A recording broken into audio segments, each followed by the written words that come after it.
Salutations, neurons. Welcome to the Back of the Neurotimeline, a retrospective podcast on #quirky democratized psychology. Neurotyping is of course a Japanese colloquialism devised by enlightened clusterpunk e-girl Digine for the average thinkitude of a person's mind blips. Various people have had the immense displeasure of coming up with theories and have written perplexing assortments of words about them on a Reddit we will diligently peruse. All information in the universe, apart from that which we say out loud, can be found in the video description. Tarbuk, why are you? Hi there, I'm fast-talking craftsman and indestructible super god Tarbuk Transom. You may know me as your resident level 3 overseer. How you doing? Oh, gonna do it. Yeah, cracked a can directly into the microphone. Go watch Vic and Hope. Yeah, well, we flopped the intro last time, so I will retroactively make that have been part of the joke. Oh no, you've been tricked. Welcome to the longest podcast that's supposed to be 90 minutes per episode. I'm Oro, aesthetician, hobbyist writer, cognitive collider, and neurotyping insider. Glad to be of what meager service I can be of. And joining us today is our very first guest, Neurocord's very own controversial Frenchman. Say hello to Carado.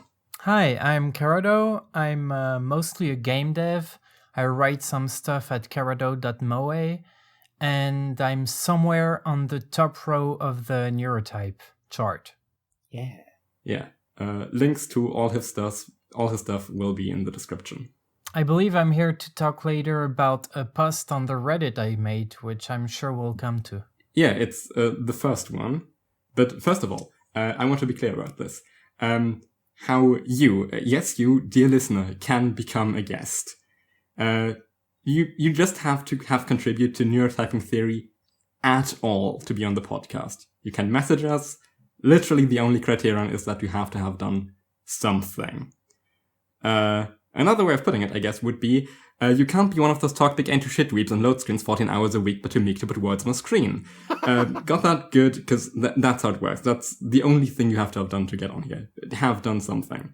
Message us, do that. Yeah, you don't actually have to have made a post on the episode that we're doing, because it's not like you can see our notes in advance, you know? Right. Like, that is useful. If you just message us, we will probably schedule you for an episode where your posts are discussed. But just say that you're interested and that you have done things. So you're in the pool of people we will talk to. If, for example, the based Diglett would want to be on this podcast, then we would totally invite her on, and that would be a fun time. Yeah. Oh, yeah. If you are at all internet famous, you can also just message us. That counts as having done something. Yep. Having clout is having done something. That's great. Yep. All right, now let's stop talking about future guests and so we can stop ignoring the guest we currently have. Yeah. How you doing, bud? I'm just happy to be here. We're happy to have you. Yeah. Very first post by Carado. The neurotyping chart matches pretty well at Chaos Prime's nebulocomplexity compass. It's on screen. It's pretty interesting if you are at all like us.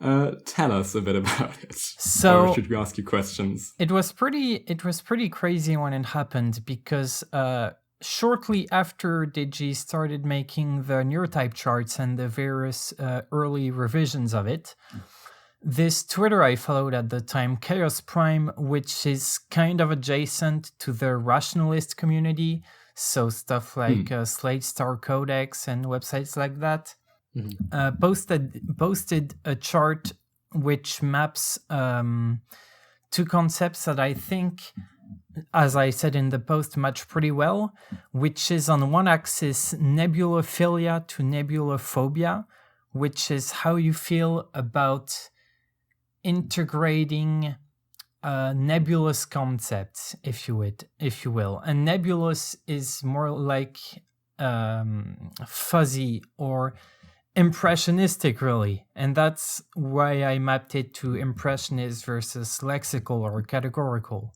Yeah, no, I really like this, especially with the idea of just appreciating that there can be the unknown out there. It's good. I'm also just going to call myself a nebulophile. It sounds cool. It is very cool. Yeah.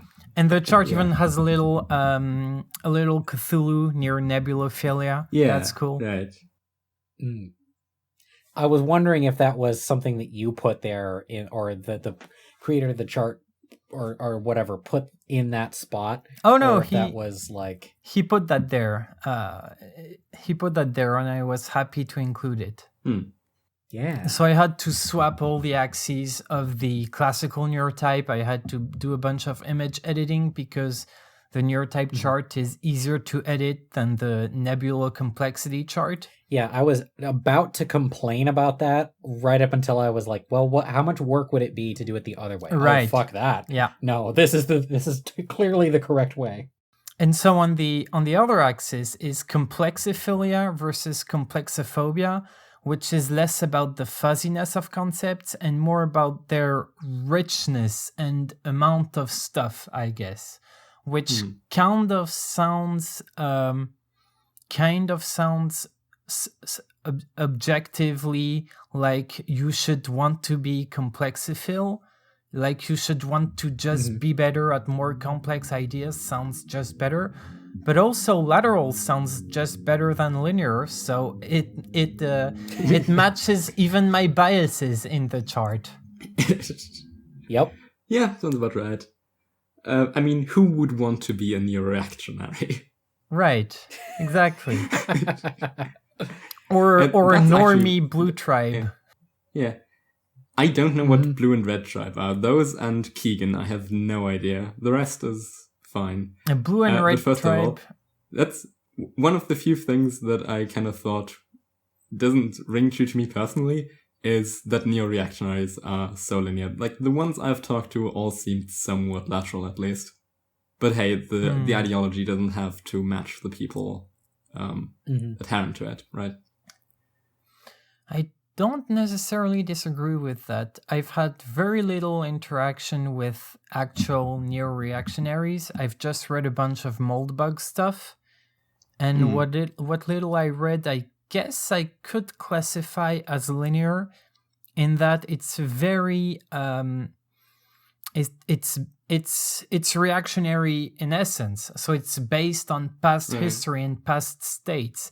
And so it necessarily lacks a kind of imagination about alternative ways of structuring society, I think. Yeah, like classical Moldbugians are definitely more linear than your average Landite. Right.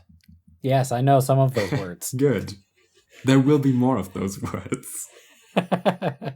Yeah, I love this because I feel like I have a better handle, like the double layer aspect of this chart that you've cobbled together is like, I'm assuming that you didn't place like evangelical fundamentalists in the top right on this chart. I'm assuming that was like pre-done. Oh, yeah. But you're drawing those conclusions like it makes people like me who are just interacting with this neurophobia, neurophilia chart, nebulophilia, neurophilia. There we go. That's what we're calling it. This is the neurophilia chart. Oh, damn, that's what we should have called the podcast. Neurophilia. That's the title of the episode. Sure. So the neurophilia chart here, it gives like double layer context to reading each of these things and makes it make a lot more sense as soon as you can get your head around that diagonal flip. Yeah, I think it works really well. Okay, so do you want to tell us something about red and blue tribe and what the Keegan things are? I'm not sure about the Keegans. I'd have to look into them, but I mean, most of the well, no, I guess I'm familiar with most of the items on there. A red and blue tribe, just real quick, are just the names for generally the liberals and the liberal adjacent in America and the conservatives and conservative adjacent in America. So the colors are inspired by the state voting, but obviously it's more granular than that. It's correlated with rural versus urban and stuff like that. But that's the general. So it's basically normies. I mean, urban probably correlates with laterality. Right. So that makes sense. Yeah. I've spent such a long time trying to decolonize my brain of American politics that I now think of red as left and blue as right. As it should be. You know, like sensible people. Like the rest of the world. Yeah. Yes, exactly. And so, like, trying to remap that onto, like, red tribe, blue tribe here is, like, tripping me out, man. Yeah, I really like some of the... Well, they're not coincidental in the original chart, but they're kind of coincidental to people who are only familiar with neurotyping and haven't seen this yet. Closeness of some concept, like, to most people, it would probably sound weird if you said, hey, I have this chart where paleoconservatives are right next to hippies. Yeah. But it makes perfect sense that they're in almost the same spot. And both the neurotyping and the nebulocomplexity chart, you're like, yeah, right. So we found two separate charts where that is the case, where they are so close. Well, also, it's not a chart of all aspects of human thought, obviously. It's just of course. Projecting onto a 2D plane, so you're bound to have some anomalies here and there. But yeah, there is... Right, yeah, they are very different in a lot of other aspects. There is sense to be perceived if you're not especially worried about confirmation bias, of course. Yeah. There's so much to unpack here. I feel like we could do the next, like, hour on just this chart of, like, let's have a look at neoconservatives versus neoliberals. Yeah. Like, that dichotomy being right here in these places where neolibs are on the quick-witted technician border and neocons are dead center in the understanding. Like, it gives me the heebie-jeebies to say that, but also I get it. Oh, maybe we should just talk about our corner of the chart and how close it fits. Because I had to look up what chaos magicians are. It sounds hella cool. I'm sadly not. But I have been called a Fortean on many occasions, and honestly, I'm just kind of fascinated with the concept of a super Sargassian and stuff like that. So I will cop to that. I will take that label. So the high nebulophilia part of the chart definitely seems about right. Also, for anyone who has seen my class vecting lecture, which you probably have not, nebulophilia maps very strongly to the void aspect, which I also am, so it all lines up perfectly. It's literally about the unknown and the unknowable. I really wish that I could internalize class vecting, but it just bounces off of me. I wish Urcoy was here so we could bring all the Homestuck stuff into this, but oh well. Yeah, we have way fewer hosts today because of scheduling mess-ups. Yeah.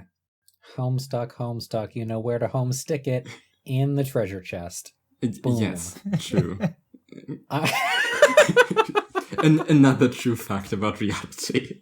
All right, Carado, you wanna talk about the strip you're on, over in the complexophilia? Does that map to where you feel like you are? There's an idea. Do you think you can use this chart to diagnose where you approximately are in the neurotyping charts? So I tried doing that, actually. Now, I am three things, particularly on this chart. I'm rationalist, I'm consequentialist, and I'm post-rationalist. And I've had an interest in Chaos Magician. I've had an interest in stuff like crypto, which is... just above rationalists represented as icons. So clearly I'm to the left, like I thought. Yeah. But the fact that rationalists are so diametrically opposed to post-rationalists is making me wondering how much I understand what post-rationalist means, because I'm still not entirely sure about that. Yeah, I think there are multiple interpretations as either moving beyond rationality or expanding on it. Like, oftentimes the post prefix for people just means we have a quirky version of this. Yeah. Like, post-structuralism is just quirky structuralism. So then post-rationalism would be like the manic pixie dream girl of rationalism. Right, it's either that or saying, well, no, rationality is gay. It's kind of like that. The most sense-making definition of it I've seen is that post-rationalism is rationalism, but embraces stuff like intuition or the occult or less classically rigid systems of thought. But it's still largely based in rationalism, and they still work by rationalist methods for most things, I think. I'm having to like reconstruct in my head a lot of what these terms might mean, like hearing about, say, like large structural elements in rationalism or other thought traditions in that general area makes me fill in a lot of stuff about what rationalism is. And like how you mentioned Slate Star Codex, that gives me a lot of context for what is meant by rationalism. And Slate Star Codex, although he is one of the people that participated in making post-rationalism be recognized as a thing, he is strictly rationalist, I think. Even though, if you read some of his posts and if you read his the fiction he writes, it can be perceived to have a lot of impressionist essence, I guess. Maybe. So he's like he's like one of those guys on the Vanguard who's trying to build a master race that would supplant him. Yes. Yes, he's the guy who flips the switch for the hyper AI that will almost definitely end him. Is that why he got like semi-cancelled and then died? Oh no, the cancelling thing is a whole other story, but it's mostly unrelated to his character. He just didn't want to be doxxed, and a website wanted to dox him, and well, not exactly doxing, but it's a long story anyways. You can go read it at Slate Star Codex if you want. It's currently the only post up on Slate Star Codex, is that so? No, he's restored the website. It's not fully functional, but the posts are readable again. Gotcha. And there is an update on the situation. Okay. The placement of consequentialism on that chart is probably the thing I disagree with the most. Oh, yeah, that's something I've wondered.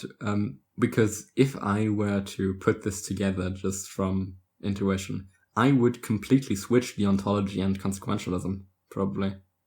Oh, yeah. Well, first of all, there's that, but also I would put consequentialism right over rationalists. To me, they're almost inseparable. Yeah, right. Kind of need to be consequentialist to be a rationalist, right? Right, yeah. I mean, that's kind of the foundation of rationalist ethics. Yeah. And also, maybe that's just me not having a solid enough grasp on what nebulophilia and nebulophobia are. But it seems like for the ontology, you leave much more things open. You leave much more unexplained, and you have claim to way less information than for consequentialism, which essentially would presuppose that you have a way better ability to predict future outcomes, right? Well, that seems more nebulophobic. One way I can think of it making sense would be if you go back to the neurotype part of that chart, and then you say that deontologists care more about the descriptions and the human perceived categorization of things, whereas consequentialists care more about the actual state of the world, which is more of a fuzzy but concrete physical object, whereas deontology is more about human perception of things. In that sense, I can kind of think of it making sense, but then it breaks everything apart, because why would rationalists be up there?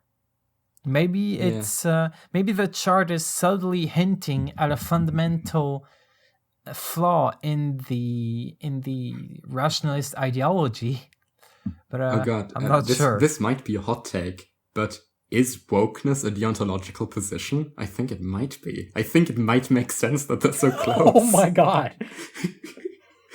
Yes, it does. That's a really good point. I was just about to say that, like, man, the extremely preshy and the extremely categorical folks both really very desperately want to claim consequentialism for their own, and then you blindside me out the like with something so bold and so insightful. I mean, yeah, I really like this chat. There's so many like little tidbits that you can look at. You keep discovering new things. I didn't even see this when I wrote the notes. Yeah. Oh god. As a person who myself is possessed of an abundance of polyfidelity, I kind of disagree with the placement of polyamorists, and then I remember all of the other people who call themselves polyamorists, and I just like slink back into my corner. Also, I mean, you're right between polyamorous and relationship anarchists, so...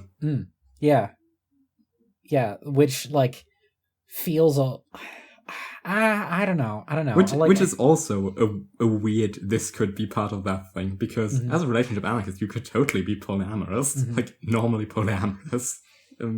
I mean, there isn't a named space for polyfidelity on here, which, I mean, why would there be? Only people who are poly care about that word. I don't even know what that word means. You want to have committed relationships, but you're open to having more than one of them at a time.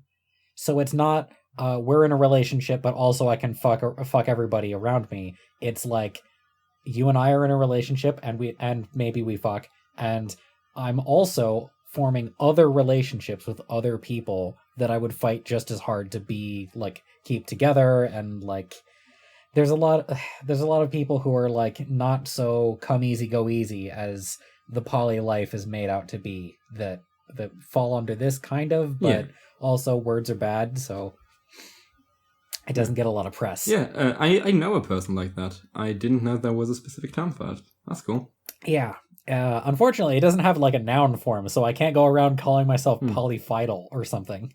Because that just is so clunky to say. I'm polyfido. Polyfido. That's actually where Fido, as a name for a dog, comes from, right? Like, it means loyal, doesn't it? Yeah. Maybe. Oh, yeah. Yeah, fidèle in French. If someone gets in the way of your relationship, do you throw a polyfit?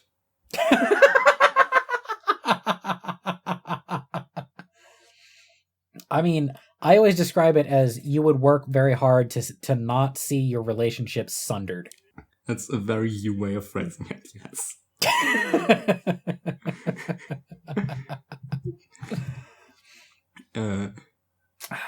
Man. I really like Epicureans and Zen in the pure instinct corner. Yeah. Because a lot of the time people are just, oh well, pure instinct, that's stupid people, they don't even think. Like, no. Like, remember, people don't remember that Digi typed mage as pure instinct. People get so confused by the word. And I think Epicureans and Zen fit really well in that corner. Oh yeah, for sure. Oh yeah, absolutely. Actually, now that I think about it, where we would maybe expect to see deontology, we see virtue ethics, which I would think of being in the same place as deontology, but maybe my definitions are not right then. I mean, they are similar. If I understand it correctly, I think I'm a virtue ethics boy. Like, there are qualities that I think are good, and goodness is having those. Exactly. Yeah, it's the difference between there are virtues which are good if I am adherent to these virtues, then I am good, to there are certain rules which make things good which I will not break. Virtue ethics is a bit more flexible. So it's about character traits rather than actions. Yeah, exactly. Okay. Virtue ethics is more, these are things I can cultivate within myself, or even within a society, while deontology would just be a rule set. So it makes sense that deontology is more lexical. And I feel like there's a significant overlap in taking virtue ethics as like your deep in your soul vibe, and the application being like consequence tallying. Like, if you have a guiding principle that you're trying to hold to, then you don't need to like lex up a whole bunch of very specific rules for, if I'm in this situation, I have to do this. No, you just like, you have a couple of base principles, and if you try to apply those as well as you possibly can, you're going to wind up with doing good in the end. And so it winds up being, I I guess it feels more versatile to me and like easier to sell people on the versatility of it, where like say in the Procrastinators podcast, people get extremely hung up on what is and isn't utilitarianism. Yeah. Oh yeah. Jesus Christ. People don't know what utilitarianism is or how to apply it. And Nate most of all has no fucking idea about utilitarianism. Yeah, but also I feel people in general, I think there's a certain kind of guy who will sometime in school hear the word utilitarianism, just the vaguest description of it, and be like, oh yeah, I am a rational person. I think about what things have good outcomes and don't just act emotionally. Oh, so yeah. that's why I'm clever, and that's why I'm a utilitarian. Dear listener, if this is you, think, what is better? Like, 3 people suffering for the end of eternity, or 1 person dying? You can't quantify everything. There is no usable quantification. You have to still make choices for what things are how much good or bad, and people will disagree with you on it. There is no objective morality. Yeah. There is religious objective morality. If I may put on my categorical hat for a minute, I actually have to disagree with you. I actually think that any weighing of those decisions against each other requires you to tally up which one is better than the other. So if you say that there's no way to quantify it, like, the quantifications don't have to be able to be lexicalized in order for them to be quantifications. You get me? No, right. No, of course. You're still like weighing these things against each other, and that requires them to have amounts. Yeah, right. What I mean is, 1 person dying versus 2 people dying, if we have no specifications on it. Unless we're like, I don't know, anti-life or something. It's obviously which one is the better one. Yeah. And utilitarians like to think that they can make that exact thing that would be obvious to any other person if they thought it through for everything. But for something like weighing suffering against death, they have to make an obviously completely personal decision that other people would definitely come to a different quantification for. That's what I mean. That once you think about it a bit more, there are subjective quantifications, of course, but you have no claim to some objective truth to morality. It's just a tallying system. Well, you have to decide what to tally. The Fedora the Fedora utilitarian really wants to convince you that they have a monopoly on the utilitarian calculus. Yeah, they really think that, everyone else is just emotional and you can weigh this shit. You can just make a spreadsheet and you'll figure out morality. Just do it. Yeah, and that they are immune to cognitive biases somehow. Yeah. Yeah. We here are the cognoscenti of cogdis. We are so cognitively dissonant you wouldn't even believe so. We know what's up. You are not immune to cognitive bias. Fuck yeah. The cognoscenti of cogdis. Someone make an album called that. All right. So I want to actually get to talking about what's in my square. So I feel like we beat consequentialism to death. So I'm just going to move on. There was a period of time where I was kind of an accelerationist. It feeds into my feeling of like meet force with escalating force to force something to happen. You know? Yeah. And then since I'm in the corner, I'm also gonna stem. I guess. Sure. I can see. But as far as its placement in that spot, I can kind of like look over the barrier and see it floating over there. That sounds right to me. Yeah. Let's see. I had a note that I wanted to. Let's see. The idea that being lexical is. I'm glad that you explained the nebulousness and exactly what that means, because when I scroll down into the comments and I see it being called neophobia or neophilia, then I feel like that doesn't quite line up with the people that I know who are highly lexical, you know? this makes a little bit more sense of if something is resistant to categorization, then the categorical people I know would, I mean, they would still get like hot and bothered over it.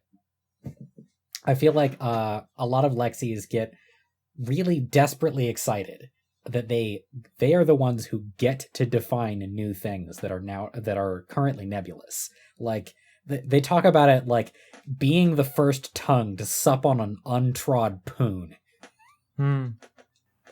Yeah, right. That's like the Star Trek variant of seeking out the unknown so that you can classify it. Yes.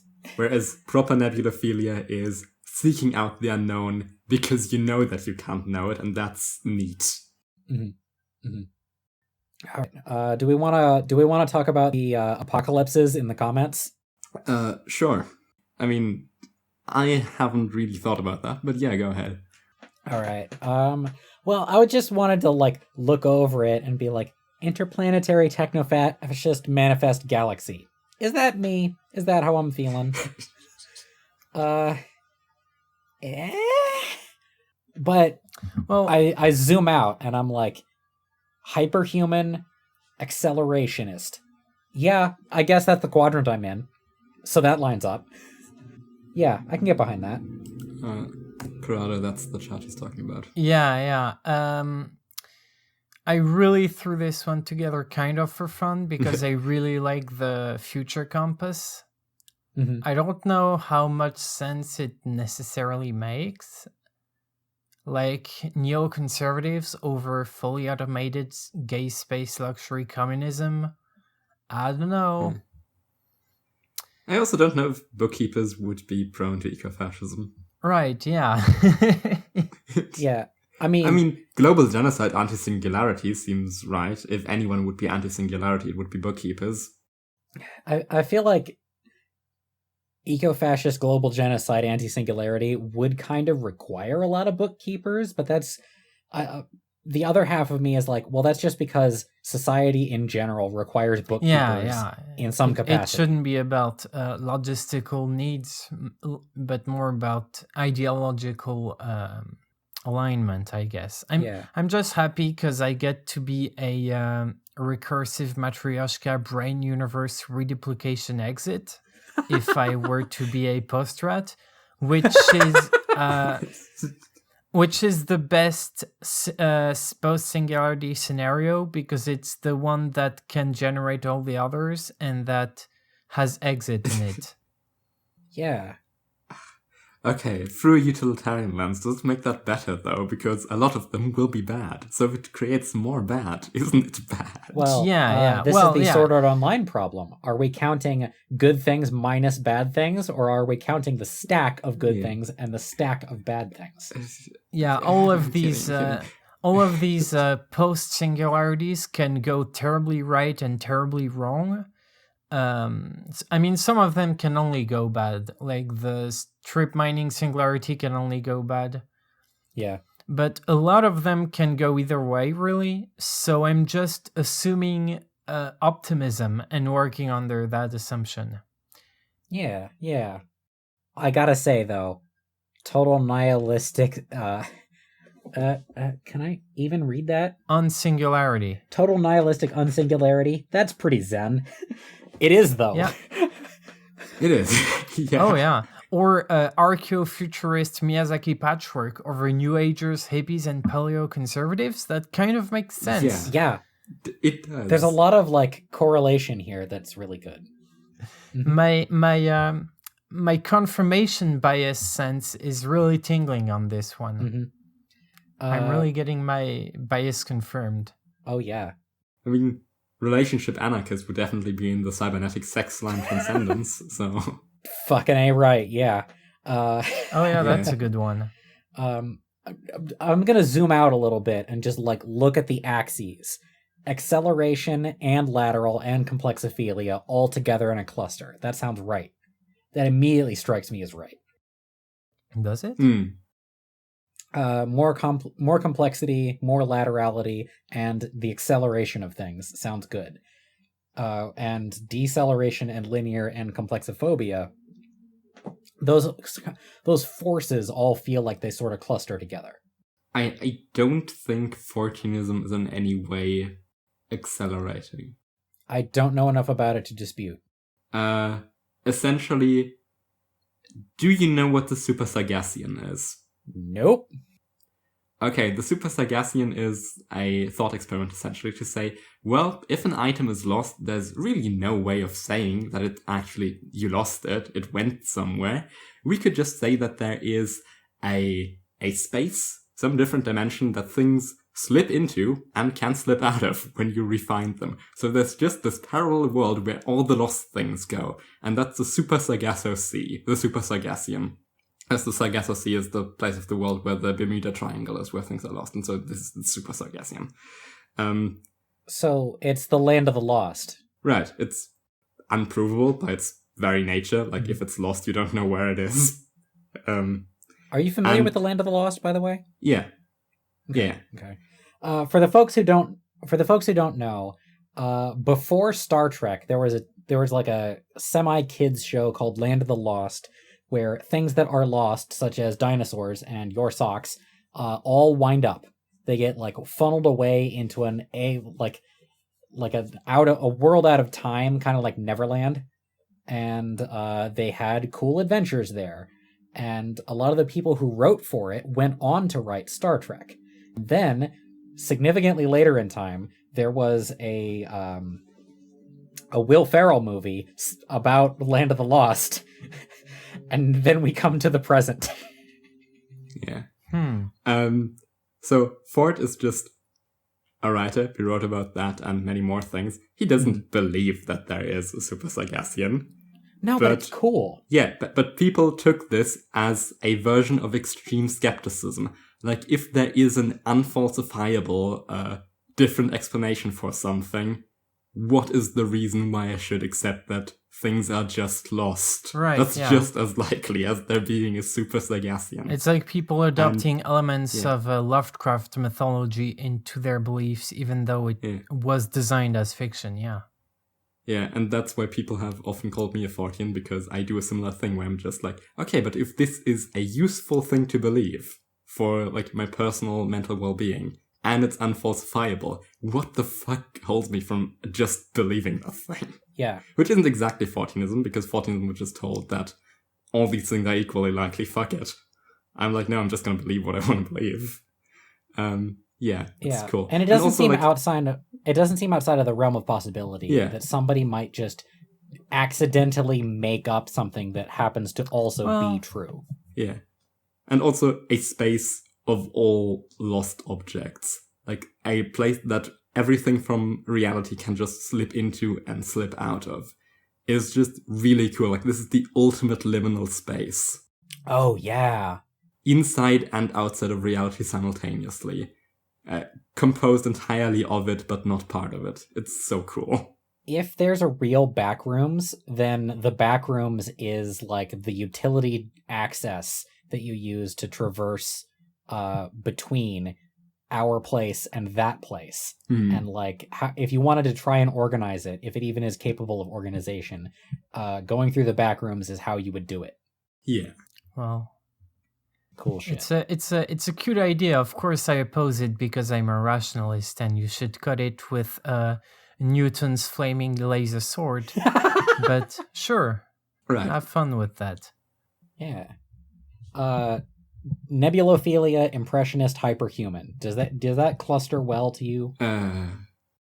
So the thing I want to emphasize here is that I think human core is actually at the middle of the chart and not at the bottom.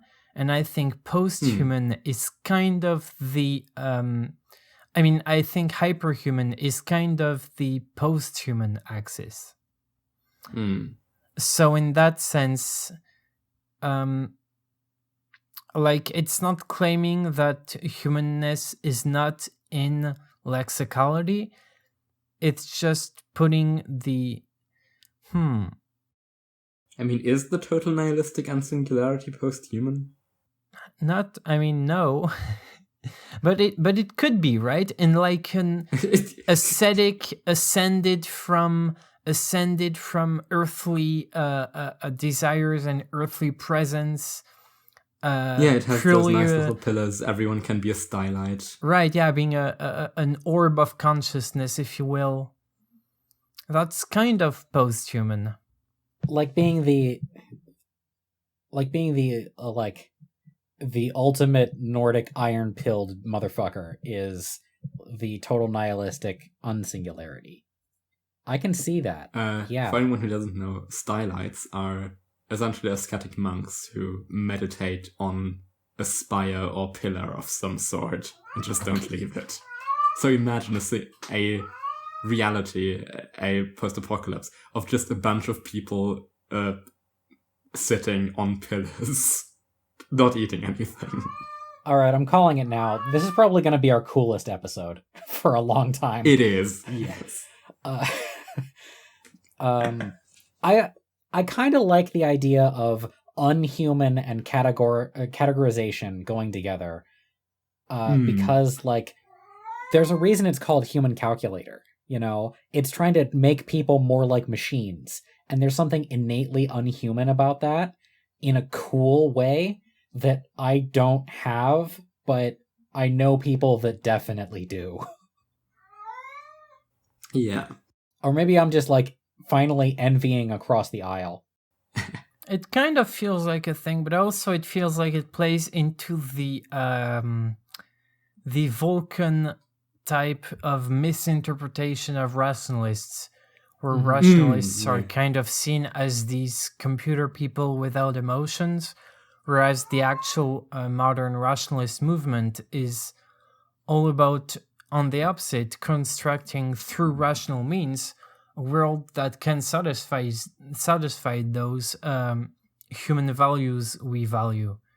So, like, I mean, the foremost example of that I would want to give is the excellent article on Slate Star Codex titled Meditations on Moloch, which is fairly impressionistic and very about human values and protecting human values and protecting like what it calls silly things like love and friendship and beauty, etc. Right. But it is doing that through a framework of top of the chart rationality. Yeah, in our current world, it would not be rational to act like a cold computer. You would not make yourself happy, you would not make people happy, and you'd probably not be particularly useful. There was a lot of like terraforming you would have to do of your environment in order to make that viable. Yeah, and there's Well, no even rational then- reason why you would want to do that. Exactly. Even then, what would be the goal? Because you can't really pursue like rationality for rationality's sake. Yeah. You pursue it in order to accomplish values. Yeah. Or at least that's how I see it. It's something that you engage in purely for instrumental means. Yeah. Yeah. Or for just intellectual curiosity, and even that is like a very human, emotional thing. Yeah. There's Oh, no yeah, inherent value sure. to it. Yeah.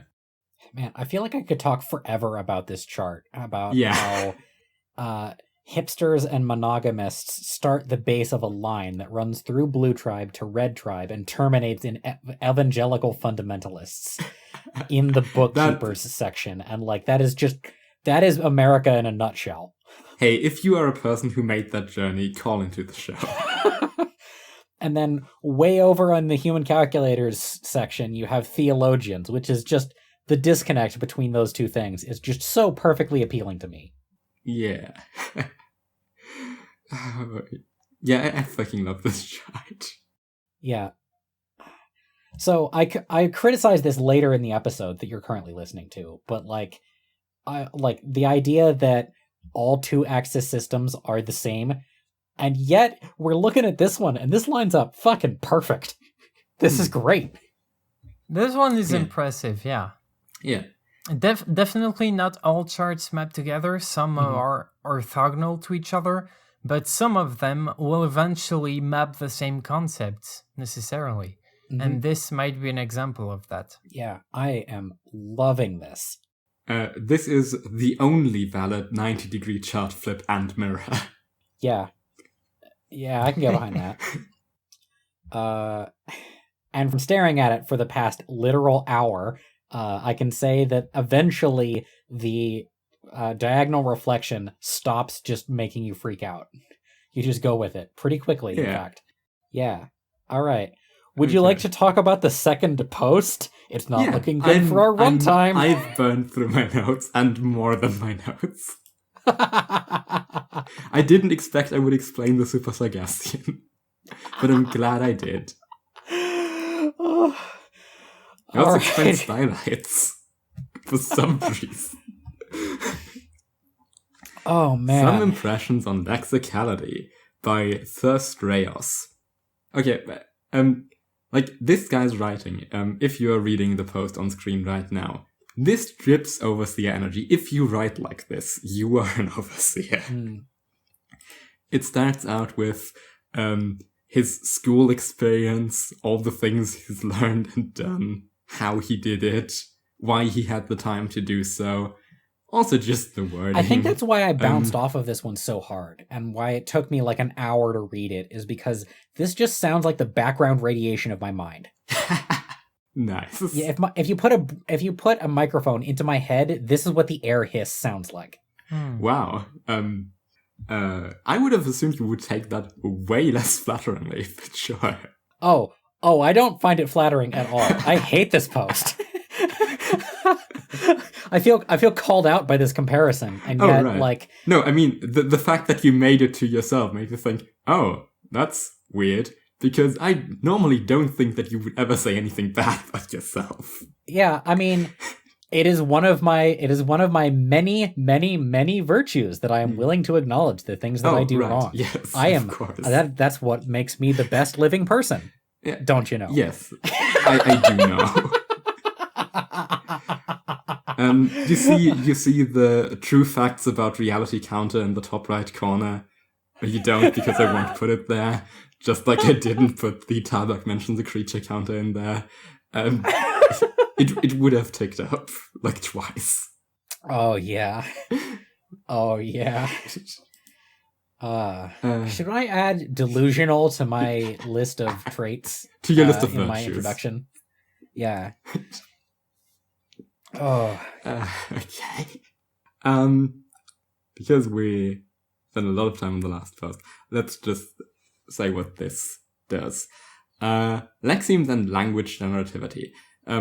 Essentially, lexical people are just better at structuring sentences and putting thoughts into a lexical structure because they have some innate quality which makes it easier to do for them. And impressionists can learn that trait, so it's learnable. I agree with that. They don't really answer the interesting question, which would be what kind of thought process leads to lexical people being more easily able to do this. They just say they do, and kind of makes lexicality seem just better because it gives you a head start on that and doesn't really have any drawbacks, according to the post. But also, like, the idea of language generativity for defining what categories are, since last episode we established that categorical is a way better term than lexical. And this explains what a lexeme in the context of lexicalism is. That is, what is a category? And it's things you can stack, like concept boxes you can stack in such a way that the resulting thing makes sense to someone whom it is communicated to, even if they are unaware of the idea. Like, can you use these things to put together another object? The example they give is the rose moon walks across the sun. You can just put these concepts together, and it makes a thing, and you know what the resulting concept is, even if it doesn't make sense, or even if it's not a thing you've ever heard before. And you could not do that with, like, two paintings. They would not add to anything sensible.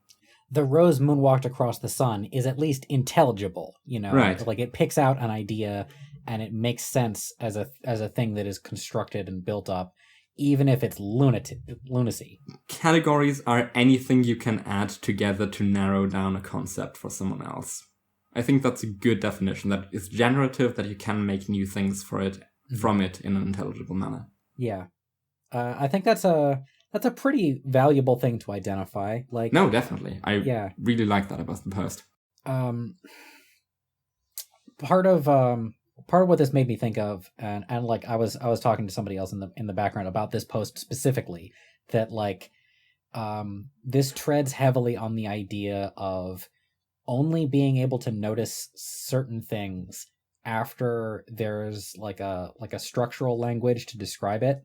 The go-to example of this is like non-Euclidean geometry was like thought up as a messy clusterfuck, and after we had a good way, like we worked through the problem and got a good way to describe it in an intelligible way, then we found that we already had natural world examples that we didn't realize had these properties, like lettuce leaves. How the circumference of a lettuce leaf, or of an arc drawn on a lettuce leaf, gets big faster than it really should, and it's because of the way that the surface is built to be crinkly. And we didn't we had observed that, but we didn't really describe it. We weren't able to pick out the commonality between all of these things until there was really a word for it. And so in some ways, having words for things enables you to see things that are otherwise invisible. Yeah. And yeah, that's good. And if you their example of the rose moonwalked backwards on the sun, or whatever, is like, I don't think there was a backwards on that, but sure, yeah. Yeah, sure. It's like you can combine some formula almost to like pick out a concept that would be difficult to find, like your brain just has a blind spot for it or something. But when you like throw random stuff down and you try to make sense out of it, like reading the cracks in bones when you're doing divination. Yeah, you can. As I frequently do. Yeah, I think everybody's been there. I went to summer camp. Yeah. Right. And not everyone returned. Some people's bones were cracked. Yeah, some people's bones were cracked. You can get something useful out of it. Whereas if you're in a pure impressionistic mode, then you might blank some things out. Like you might loop around or orbit a concept but never quite hit it, you know? Yeah. So it's like the lexicality would create the concrete anchor to hold on to, sort of like a landmark. Yeah. To orient yourself in concept space. Yes. Yeah, exactly. Yeah. Exactly. You kind of think of it as like putting stones down in a stream to walk on. You just, from a position, you can place the next one. Really what I'm trying to say is that the Overseer is the master race, because they have, they're very impressionistic, but they have just enough categorization to be able to navigate this sea. Like we're in the field of imagination, traversing to infinity, and I've got the compass, motherfucker. It really is the best type ever. The best type ever. Oh no, I am Nate. Yeah. Oh no. Oh, I should feel bad about that. My worst trait is the best Nate. Oh god, yeah, sure. All right, now I have to turn my hat around and be like, all right, so what this guy's actually saying is that impressionistic people have understandings of things, and lexical people don't understand things, they memorize things. And like, fuck you, dude, that's not true at all. Yeah, that's a really also, from the entire post, it just seems like this person just hasn't figured out their ideal learning method yet. But the idea of, there's a lexical mode of learning things, which is just memorize the fucking definition or the way of doing it. And then there's an impressionist mode, which is actually getting it, is, congratulations, my dude, you are freshy. Definitely. Yeah. Another insight that I had while reading over all of this is like, so a buddy of mine and I, ages and ages ago, when we were first getting into My Little Pony, worked on a system called the Elements of Intelligence. Link in the description or whatever. And Yeah. actually, no, don't link that in the description. It's probably like 6 years old and needs a rewrite. But Okay, it's not linked in the description. whatever. It'll depend on whether I can get that thing, the actual owner of the article to rewrite it. The base idea is that there's a being intelligent is like an RPG stat graph, and two of the items on there are abstraction, looking at stuff and pulling rules out of it, or like getting ideas out of something from what you're looking at, and extrapolation, starting with like principles and applying them forward, or continuing patterns or whatever. And looking at this guy like tread water and try and figure out how to swim is really makes me understand that the looking at words and pulling ideas out of it is very, very abstracty. And what he's trying to get at when he's like, you have to understand things, you can't just like look at the words, is he's trying to take the words and extrapolate on them, and he can't. He would have to abstract them first. An impressionistic person needs to pull abstractions out of stuff, whereas a lexical person can start there and extrapolate forward. And so that like the categorical virtue is extrapolation, and the impressionistic virtue is abstraction, which is why I am so good at understanding people, you guys. Does that get annoying? Should I stop? No, you can keep going. It's funny. It's still funny. Cool. Yeah. There's a comment below that's just also style-wise incredibly bookkeepery by the person who wrote it. So you can probably read those two posts and have a solid understanding of both overseers and bookkeepers. But there's not much interesting new stuff being said in the bookkeeper comment, so it's just interesting how these are perfect writing style presentations of both styles, of both types. Man, I don't want this to be the representation of overseer to other people, you know, and that's not just my... Honestly, no. This is fine. Like, this guy is clearly young. He's trying to learn a bunch of new shit, which is cool. He just hasn't figured out his ideal pattern yet. Yeah. And he really does the, let me tell you my life story before I explain this to you bit. Yep. Which is bad, but hey, he hasn't learned writing yet. He doesn't say that in the text. I assume if he had, he would have written it down. So, yeah, he's on the right path. I mean, I feel like a banner part of my ethos is that if you are to evolve as a person, you must transcend your baser nature. And so, like, the parts of this that are representative of overseer are, but in bad ways, are things that I want him to like develop and get past. Yeah. I guess that's why I don't want to be lumped in with. All right. Well, I talked over that post endlessly. Also, he brings up inner monologues, but just put a pin in that. He talks about inner monologues, which is the first time of that really occurring here on the Neurotyping Reddit. But we'll have a post later this episode, so we'll talk about it then. This is the first occurrence. Maybe that person took it from here. Who knows? It's all evolving, constantly spiraling out. I mean, constantly spiraling out. Of control. Ours and everyone else's. Yep. You don't really control it like a puppet. You more just like aim it. Right. Like a feral beast. Like the Hulk.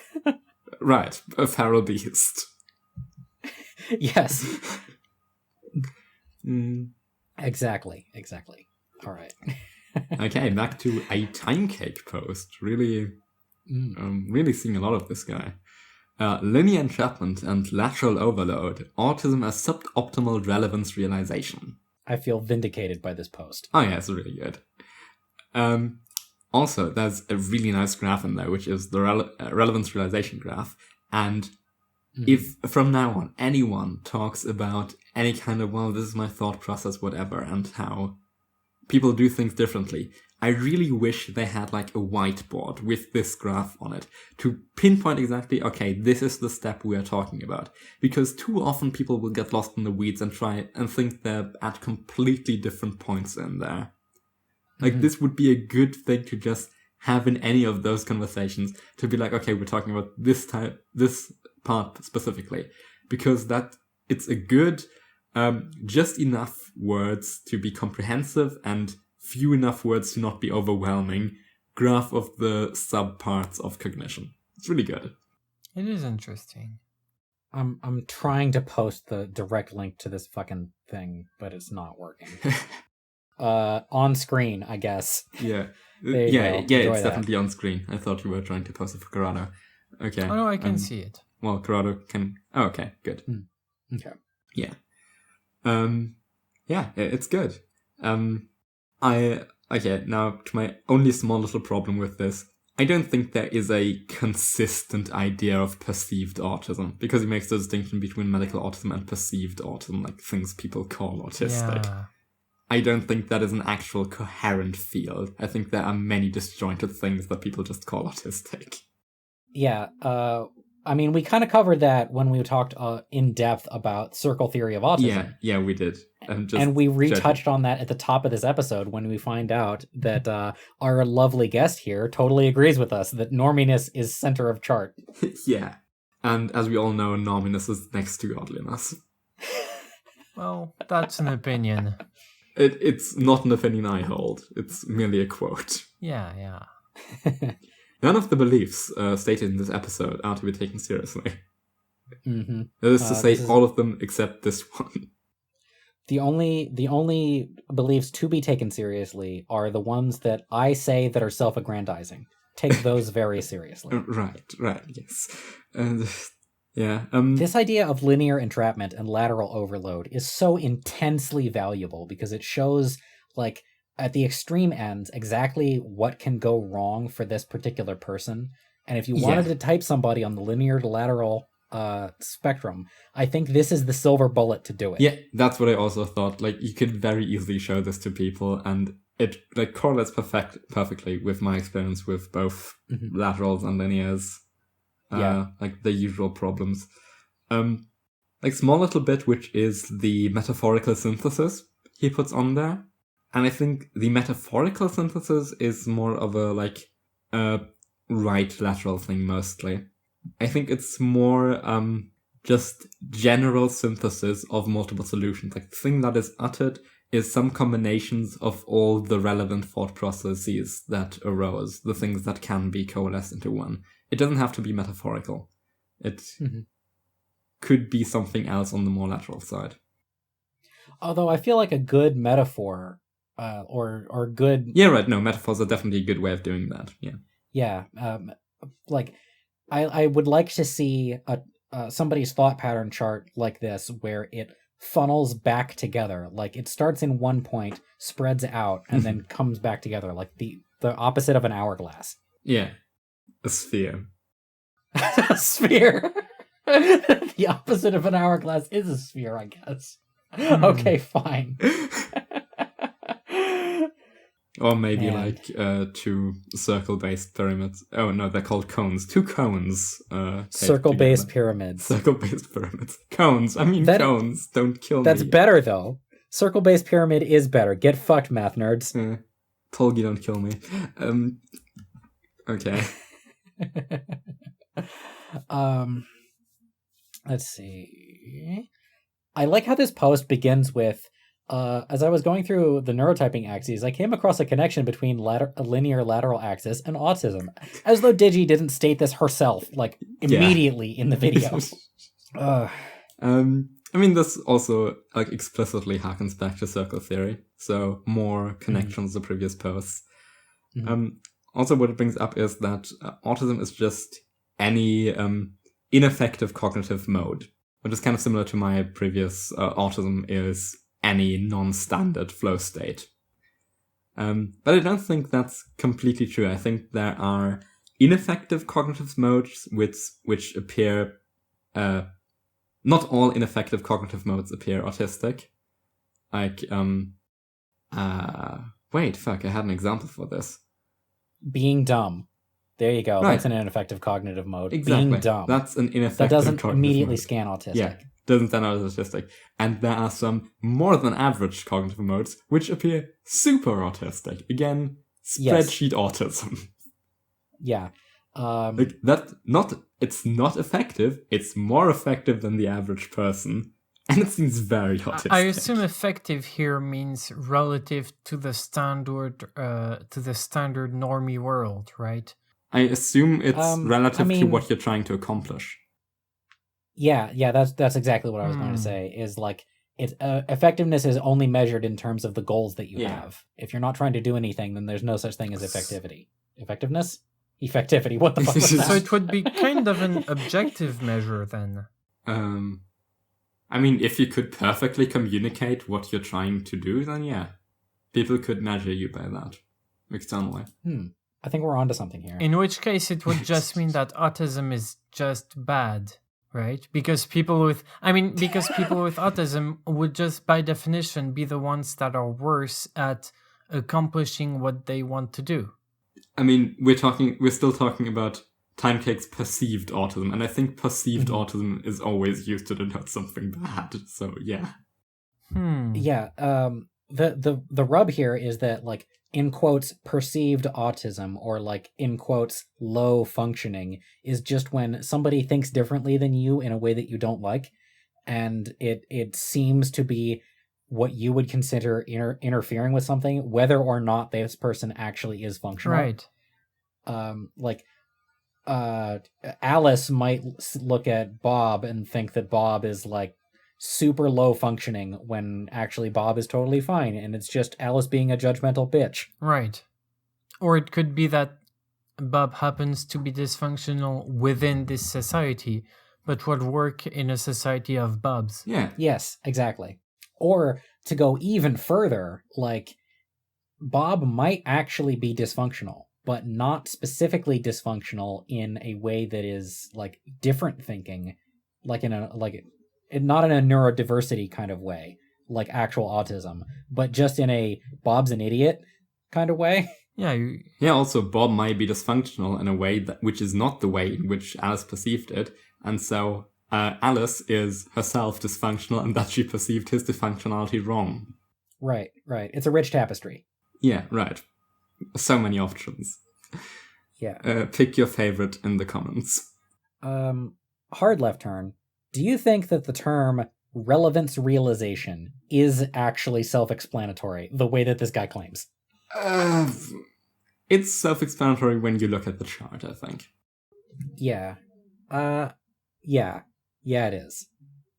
I just wanted to make sure that I wasn't the only person who felt But that's not really being self-explanatory. That's the chart being self-explanatory, not the word, I guess. So yeah, I don't think the word is self-explanatory, or the term. I mean, it's just problem solving or maximization or any kind of problem search in algorithmics. Yeah. It's the part between the cognitive metabolism and the cognitive anabolism. Step between the breaking down and the building back together. All right. We satisfied? Fuck, did I say metabolism and anabolism? Catabolism and anabolism is what I meant. All right, now you're just saying words. Well, metabolism is catabolism and anabolism. Is this related to Kata and Anna? Maybe. Kata and Anna in what sense? In the sense of... Hold on. I think I know what he's talking about. He's talking about the lolly ninjas from WarioWare, right? I am not.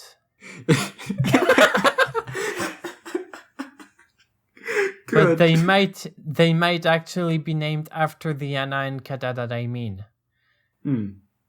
Anna and Kata have been used as names for like up and down, but in a fourth dimension. So if you need an extra set of axes with an added dimension, they'd be called Anna and Kata. I suppose that might be related to the WarioWare girls. I don't know if it's related to anabolism and catabolism, but a simple way to figure that out is whether catabolism has a C or K in it, because Anna and Kata is a K. Cat from WarioWare is definitely with a K, so... Yeah. Oh, wait, it's just Katana. It's just Katana. All right, never mind. Yeah, that makes sense. All right. Yeah, Never mind. Nothing to do with that then. Lolly's on screen, guys. Yeah, it's on screen. I tried. Yeah. So did I. Metabolism is just everything you do with chemicals in your body. And the catabolism part is the breaking down of the things you eat into small fragments. And the anabolism is putting those back together into your cells and such, like things you need. Interesting. Gotcha. Yeah. So this has one breaking down part of like sensations that you get, and then a building back together of ideas you got from that. And the the relevance realization is the funnel in the middle. All right. Okay. Cool. I really wish these ideas were, in fact, related to one another in some kind of like deep way. That would have been cool. That would have been, if it all tied back together, the warrior war girls and such. Yep. Wouldn't that have been nice? All right, I need to take a minute because I had 3 cans of Diet Coke and an energy drink. I'll be right back. I think it might be related because catabolism is from Latin, which is derived from Greek kato, meaning downward. Oh, interesting. And I'm gonna guess ana is upwards, and I'm gonna guess these are in fact the same origins. Yeah, as the ana and kata that I meant. Probably building down. I love these hyperspatial lolly girls. This is great. Yeah, they're very cute. They're on screen. All right, I'll be right back. Next episode, we will neurotype those 2 girls you are currently seeing, if you in fact have the video open. Okay, I guess while Tarbak is away, let's get some viewer interaction going, because we have a message from Magica, and he says, "Fuck Scroy." Well, isn't that interactive? Didn't we learn something today? Great. Very cool. Yeah. Isn't it cool that we have an entire Discord of people listening to us and no one else? Is that the only message? Listener, if you found this podcast through any means apart from the Neurotyping Discord or Reddit, tell us. That would be cool. Well, I know because I'm on it that I'm gonna send it to some friends who definitely don't use the Discord, so that might be a thing. I mean, it would have been cool if Digi shared it, since she listened to the podcast. Does she? Calling it the podcast that Tabak Transom is on, which, yeah, that's my show. That's my show. The one that Tabak Transom is on. Welcome to the Neurotypeline. I return lighter by a liter at least. How you doing?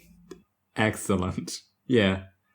We were talking about our viewer interaction and about places that people might have found this podcast through that aren't the Discord or the Reddit. We gotta advertise in some kind of bigger way. Yeah. Are we done with the post? With that one? Yeah. I mean, I don't know about you guys, but I already opened the next one.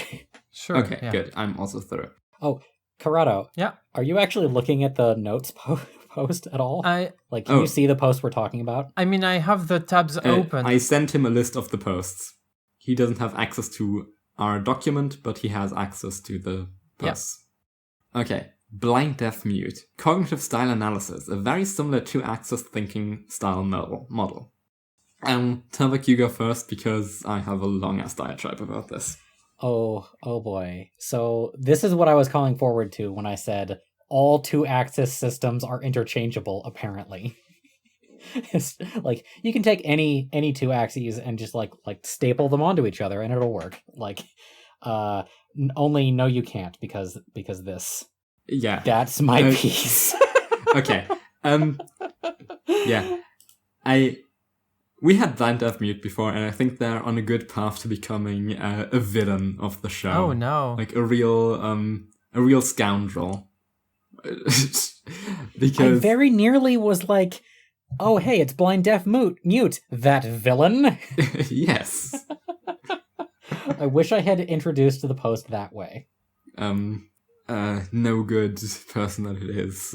I think last time we had not brushing their hair and eating sand. Mm-hmm. All true. All true. No, I don't blame them for this, because first thing I did when I read this post was also reading the Wikipedia article for this writing CSA system. And it sounds a lot like neurotyping. Like, holistic analytic, well, treating the whole and breaking things down, sounds a lot like the linear lateral axis. And verbal versus imagery, which I was a bit skeptical on, because I think that people shoot themselves in the foot by thinking of impressionist thinking of just images and colors when they try to explain it, because really, those are lexemes. Yeah. Colors are lexemes. And lexical isn't strictly, or categorical isn't strictly about linguistics, obviously. Right, exactly. So that one I'm a bit iffy on, but I really get how people would get that from Digi's original explanation, or just from the terms. Yeah. Like, if someone just said, oh, there's a system that has holistic, analytic, and verbal imagery as an axis, I'd be like, oh, that sounds a lot like neurotyping. So I completely get where they got that from the Wikipedia article. And really luckily, I looked at the research paper that is cited, because this has absolutely nothing to do with neurotyping. Really? And it is really, really funny. Okay, so let me tell you how these axes are measured. Oh boy. Yeah, because holistic analytical is you show people a series of images which are geometric shapes superimposed onto each other. Like every time, 2 at a time. They're mixed up. And they have to answer, are they the same shape? That's one of the types of questions, like the two things shown on either side, are they the same shape? Or is this shape part of that shape? Those are the two types of questions. And they measure the response time. And the quotient of those two is your score on the holistic versus analytical. Are you better at looking at the whole object and seeing if it's the same as another one, or are you quicker at seeing if one part object is part of this object? Do you see how this has nothing to do with neurotyping? Actually, I'm about to blow your mind, because Okay. I remember reading a while back about this tribe in Africa who's like the most linear people on Earth.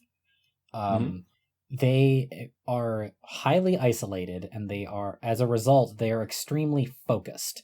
You know, they're one-track focused and very intense about it, to such a degree that it's very easy to measure, like, brain changes in response to exposure to modern living, because even so much as semi-regularly, like once every 2 weeks, going into town shows a measurable difference in how they process their environment.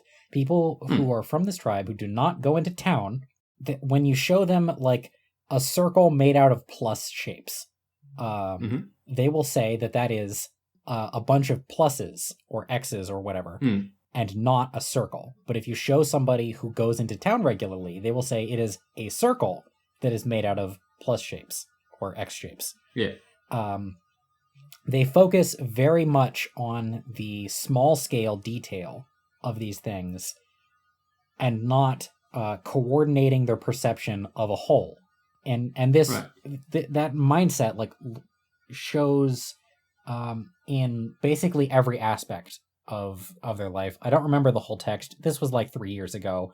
Yeah. And No, I mean, I said this one first because that's the less ridiculous one. Yeah. I could see this swinging either way. Like, I could also see this mapping onto lexical impressionists somewhat. That impressionists would be better at saying, oh yeah, those are the same. And lexicals would be better at, oh, this is a part of that. I could see it as mapping on either axis, but I think this may have some correlation of any kind to neurotyping if you tested it. It seems like if it does have a correlation, it's like a side effect of some really low level, near the metal kind of brute primitive operation that's involved. What I in this mean kind of thing. is not that it doesn't correlate at all, it's that it's very far from what we mean with lexical and with the neurotyping chart, essentially. With lateral and linear, right? Okay, but the second one... I feel like that this first axis might be linear and lateral, but let's see if I'm full of shit. Give me the second one. Okay, verbal imagery. Again, people are always shown two things, and they have to answer a question about those two things. For some of them, they have to answer, are those two things the same color? And for some of them, they have to answer, are they the same type of thing? Like, are a car and a boat the same type of thing? Oh no. That's verbal imagery. Are you better at saying if two things are the same color? Do they appear similar? Or are they similar in that they are in a same, like, superset of things that is probably verbally defined, like modes of transportation, for example? Yeah. This has absolutely nothing to do with lexical impressionist. Because, again, colors are so fucking categories. This is really answering if two things are the same color Yeah, that's just category thinking. Yeah, they're both categories. Yes. Yeah, it's different kinds of category relationships. It's just Okay. linear and lateral again. Yeah. What the hell? And it gets worse. Because, and this was obvious to me, but I find it very neat that the study showed it also. They had the original test of the guy who developed the system. It's called writing CSA, character styles analysis, cognitive styles analysis. And they tried to recreate it, just doing the same kinds of question, but having different shapes to analyze and different categories to put things into. Mm-hmm. So they tried to have like a second test to measure the same thing, to see if it holds up, if you don't have these precise things that he used. And so they switched up the order if you do the holist analytical or the visual imagery verbal thing first of both tests. Wait. Yeah.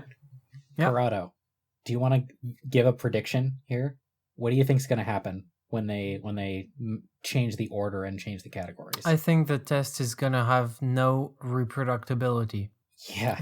I think that you've been presenting it like it's same. gonna be even worse. So I expect basically it not only does it not relate to neurotype or anything, but it doesn't even relate to itself because it has no repeatability. Yeah. My prediction is also that I think that, like, if there's anything at all, the order of the questions and stuff might have some kind of priming effect that, like, gets you better at doing the same task later on in the test. Yeah. That's my prediction. And the whole thing just falls apart as soon as they try to test it again, or it shows absolutely no correlation whatsoever, if any. Yeah, so they did those over different measures of time, and people immediately on the second time taking a similar test get way better at both of them. Like, whichever one they take second, they are better at. A lot. Like, really, really strongly measurable. It is reproducible. Like, people stay better at one of them, decently. But that's because they're always shown one of each type. But they get better at both of them successively. So essentially what this is testing for is what type of those two problems have you been confronted with more often? Because you get so quickly faster at them once you do them. Right. Sometimes. So it's 100% cultural, contextual bias. Yeah.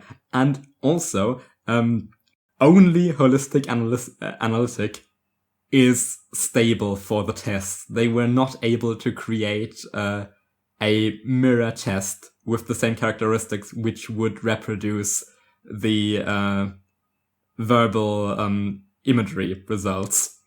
Huh. At least they did a split test analysis, like they split one of the questionnaires in half and tested each side, seeing if people would get similar scores. Like, they were somewhat thorough, but by being somewhat thorough, they essentially proved that the system is bullshit. And also, just by looking at the questions and how it's constructed, you can see that only the words seem similar to neurotyping. It has nothing to do, in essence, with neurotyping.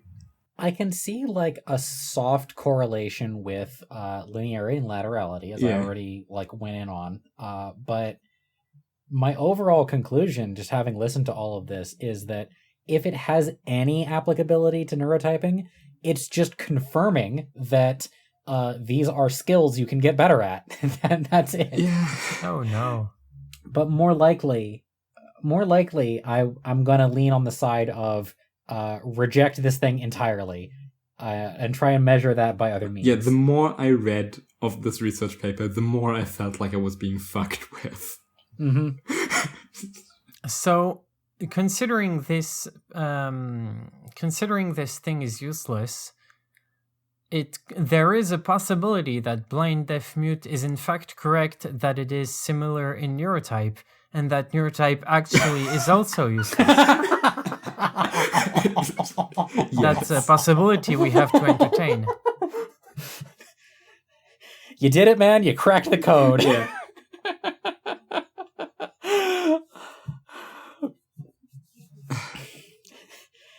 That'll be the real takeaway at the end of this this episode. Yeah. Yeah. Right.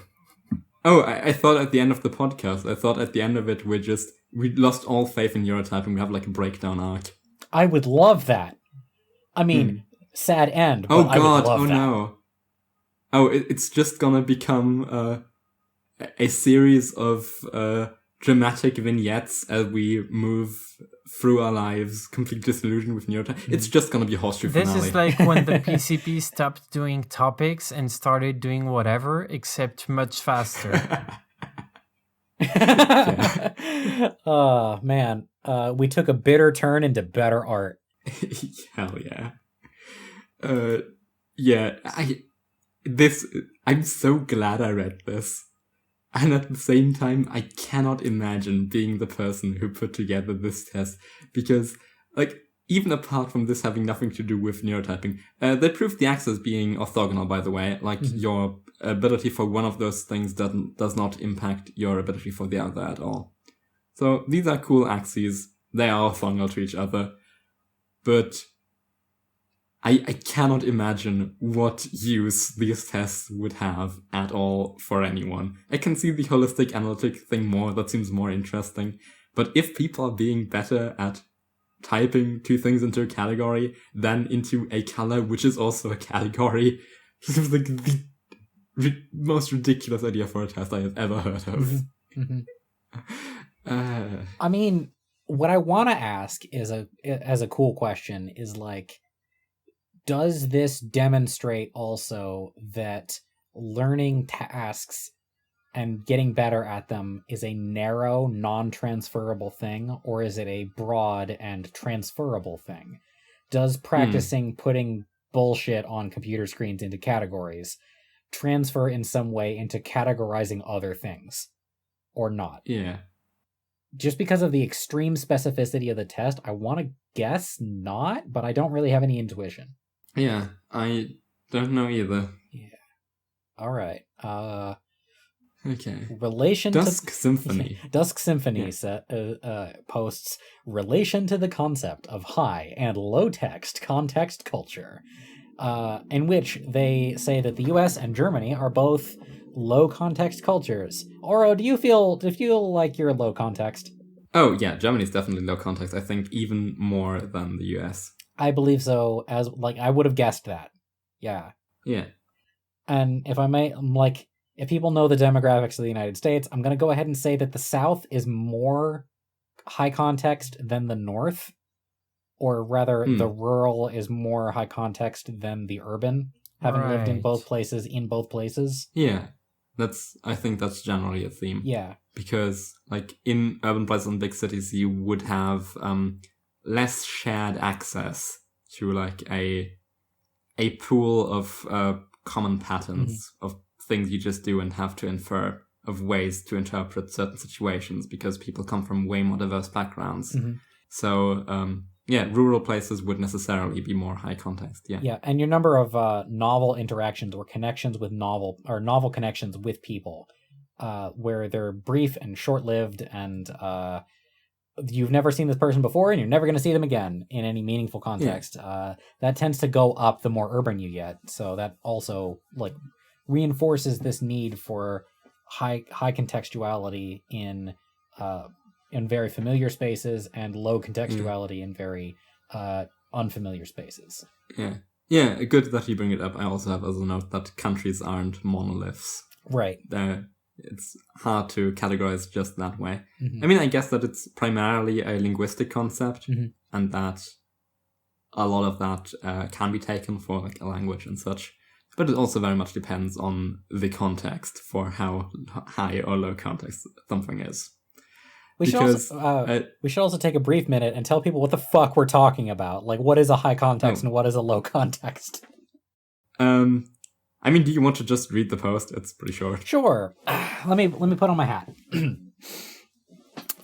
I've been thinking about how the neurotyping system relates to the idea of high and low concept cultures. To give a simple, if reductive explanation, low context cultures like the United States and Germany, communication is more direct, hierarchies are less strict, and shorter relationships are more common. In higher context cultures, such as Japan and Greece, more information is communicated indirectly, hierarchies are more common, and the relationships are noted to be more long-lasting. To give an example, an old college professor of mine who was working in Japan was in a meeting, and when his client asked him about his watch, after the meeting, he was told that the person was trying to get him to look at the time and wrap up without outright stating it and being rude. I find this idea an interesting overlap with the neurotyping, since I've been seeing sentiments that countries like Japan are highly lexical and reward high functioning as a bookkeeper. On the other hand, indirect communication is so common in the country that it is referred to as reading the air. At first glance, I'd be willing to say that these types of cultural practices also reward much more impressionistic thought, while low context societies are more lexical for their reliance on direct communication. Does anybody have any thoughts on the matter? Well, I do. And as I said, like, countries aren't monoliths. I think there's definitely a niche for bookkeepers in Japan, like in Tokyo, especially. Listeners, if you are lost, I encourage you to pause for a minute so that you can let your brain buffer. I agree with the assessment of like Japan being more impressionistic under that view. I think the idea that Japan is super lexical and stuff comes from the point of contact with Japanese, which is anime and engineering. Yeah, I think that's true to a degree. Mm-hmm. But I also think that this is why categorical is a better term. Mm-hmm. Because there are very rigid social rules that are ingrained into you of how you have to handle certain situations that are not easily lexifiable. Like this what situation is something that it would be hard to explain to a person how you would handle that. Mm-hmm. But it's still, there's still rigid social rules that people apply to. This is something you are trained into, that you get after a while.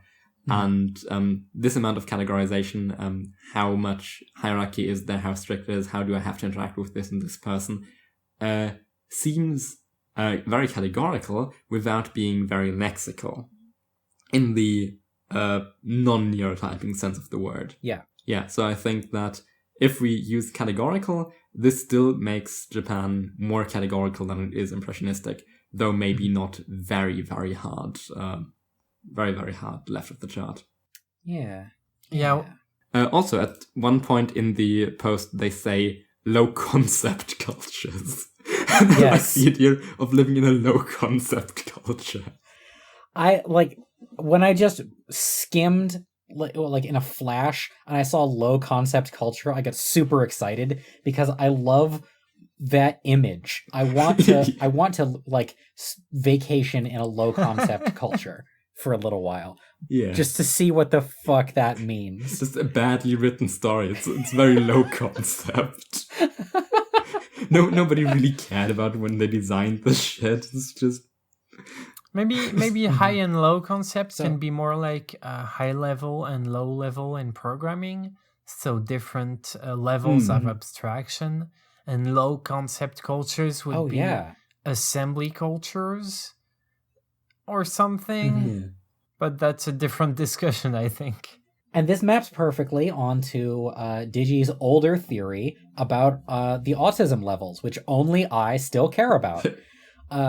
Where, like, the lower the concept, as you've described it, the lower level languages require more, like this is why the in quotes higher or deeper level autism is like the chart is going down, not up. So That's why that word inversion happens there, because the lower levels are the higher autisms. Yeah. So, do you think that autism is, just quickly, do you think autism is orthogonal to the two axes and really there's a neurocube? I meant to get into it when we were talking like a long while ago about the tisms, but I actually feel like remember when I said I feel vindicated by this post? Yeah. In that post, they make the assertion that autism is more of a bottom left of the chart kind of bookkeepery type thing. Pretty linear and pretty categorical. And like that was, if you remember to previous episodes, I vaguely talked about that being my internal concept of what autism, like medical autism, is. Weird. And that just seems so right to me, that like not being able to process lots and lots of things at once, and also having to put things into categories in order to understand them, that sounds like the people that I know who have been diagnosed. Yeah, I mean, I personally don't really like the autism chart because it's very hard to place myself on it. It's just contradictory because at one point Digi said that if you write fanfiction, you're at least a level 4, which I have done a ton of. And at the same time, I already stop relating to media consumption practices at like level 2. So where am I? Am I level 2 or am I above level 4? Well, remember that Digi at the time was an undiagnosed Preshie. Right. And so you can't necessarily take her words like that super literally. I think that also it's there's going enough... to be up to... Go ahead. Also it's going to be up to her perspective, which is necessarily going to be super limited compared to the number of variation that there can be. Yeah, because and even just by the fact that she's a single person and not 1,000 people. Yeah. I feel like there's enough space in that chart to do a podcast like this about it, but nobody took up the torch and like ran with it the way that they did with neurotyping. It feels like a missed opportunity, honestly.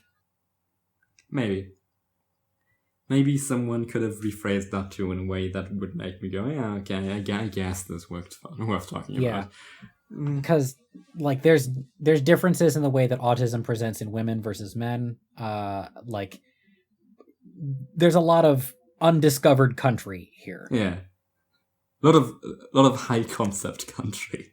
Yeah. Speaking of high concept, let's talk about this high context thing. What I got off of it is like, if you come into the middle of people saying stuff, how intelligible is it? If you don't have context for the people and their desires around you, how much attention do you have to pay to their literal words or their or like what their possible motivations are behind those literal words? Yeah, that's where I'm feeling. Yeah, that's like what it means. Wait, they don't have the article linked here, but yeah, I looked up the article. Is essentially what it is. Yeah. Okay. So yeah, this seems true, especially if you take into account for especially Japan that lexical isn't just lexemes. That's categorical. And then this resolves very nicely. It coincides great with Digi's idea herself that like where you grew up influences what type you would tend to be, what the most functional type is. And yeah, low and high context cultures seems like a neat idea to keep in your mind when you analyze stuff. Yeah. So you've talked about Germany being overall low context. I talked a little bit about the spectrum of context in the United States, because to go from New York to, or from Chicago to Houston is the same distance as from London to Rome. America's a big place. Yeah. So like there's enough room for there to be a spectrum, not just in the difference between the urban and the rural, but in a larger space. Carado, you want to tell us about the contextuality of where you're from? So in France, I would tend to say probably it's fairly low context. I mean, I might have autism myself, in which case I probably shouldn't be trusted to inform you about this. But I feel like it would be closer to the low context cultures than the high context cultures. Okay. I'll take that with a grain of salt, just in case. Because, like, please do. Yeah, but in this case, I'd rather be misinformed than uninformed. And also, I don't go outside much. Like, I live much more in the internet than in France. So I'm, you know how it is. Yeah. And in that way, I feel like we're closer to being from the same place than our elder compatriots. Oh, yeah, for sure. Apparently, according to this article, France is pretty high context for Europe, like for Western Europe. But in the grand scheme of things, it's still pretty low context. Interesting. Right on. Well, that seems to line up, doesn't it? Yeah. Yeah. Sounds about right. I guess.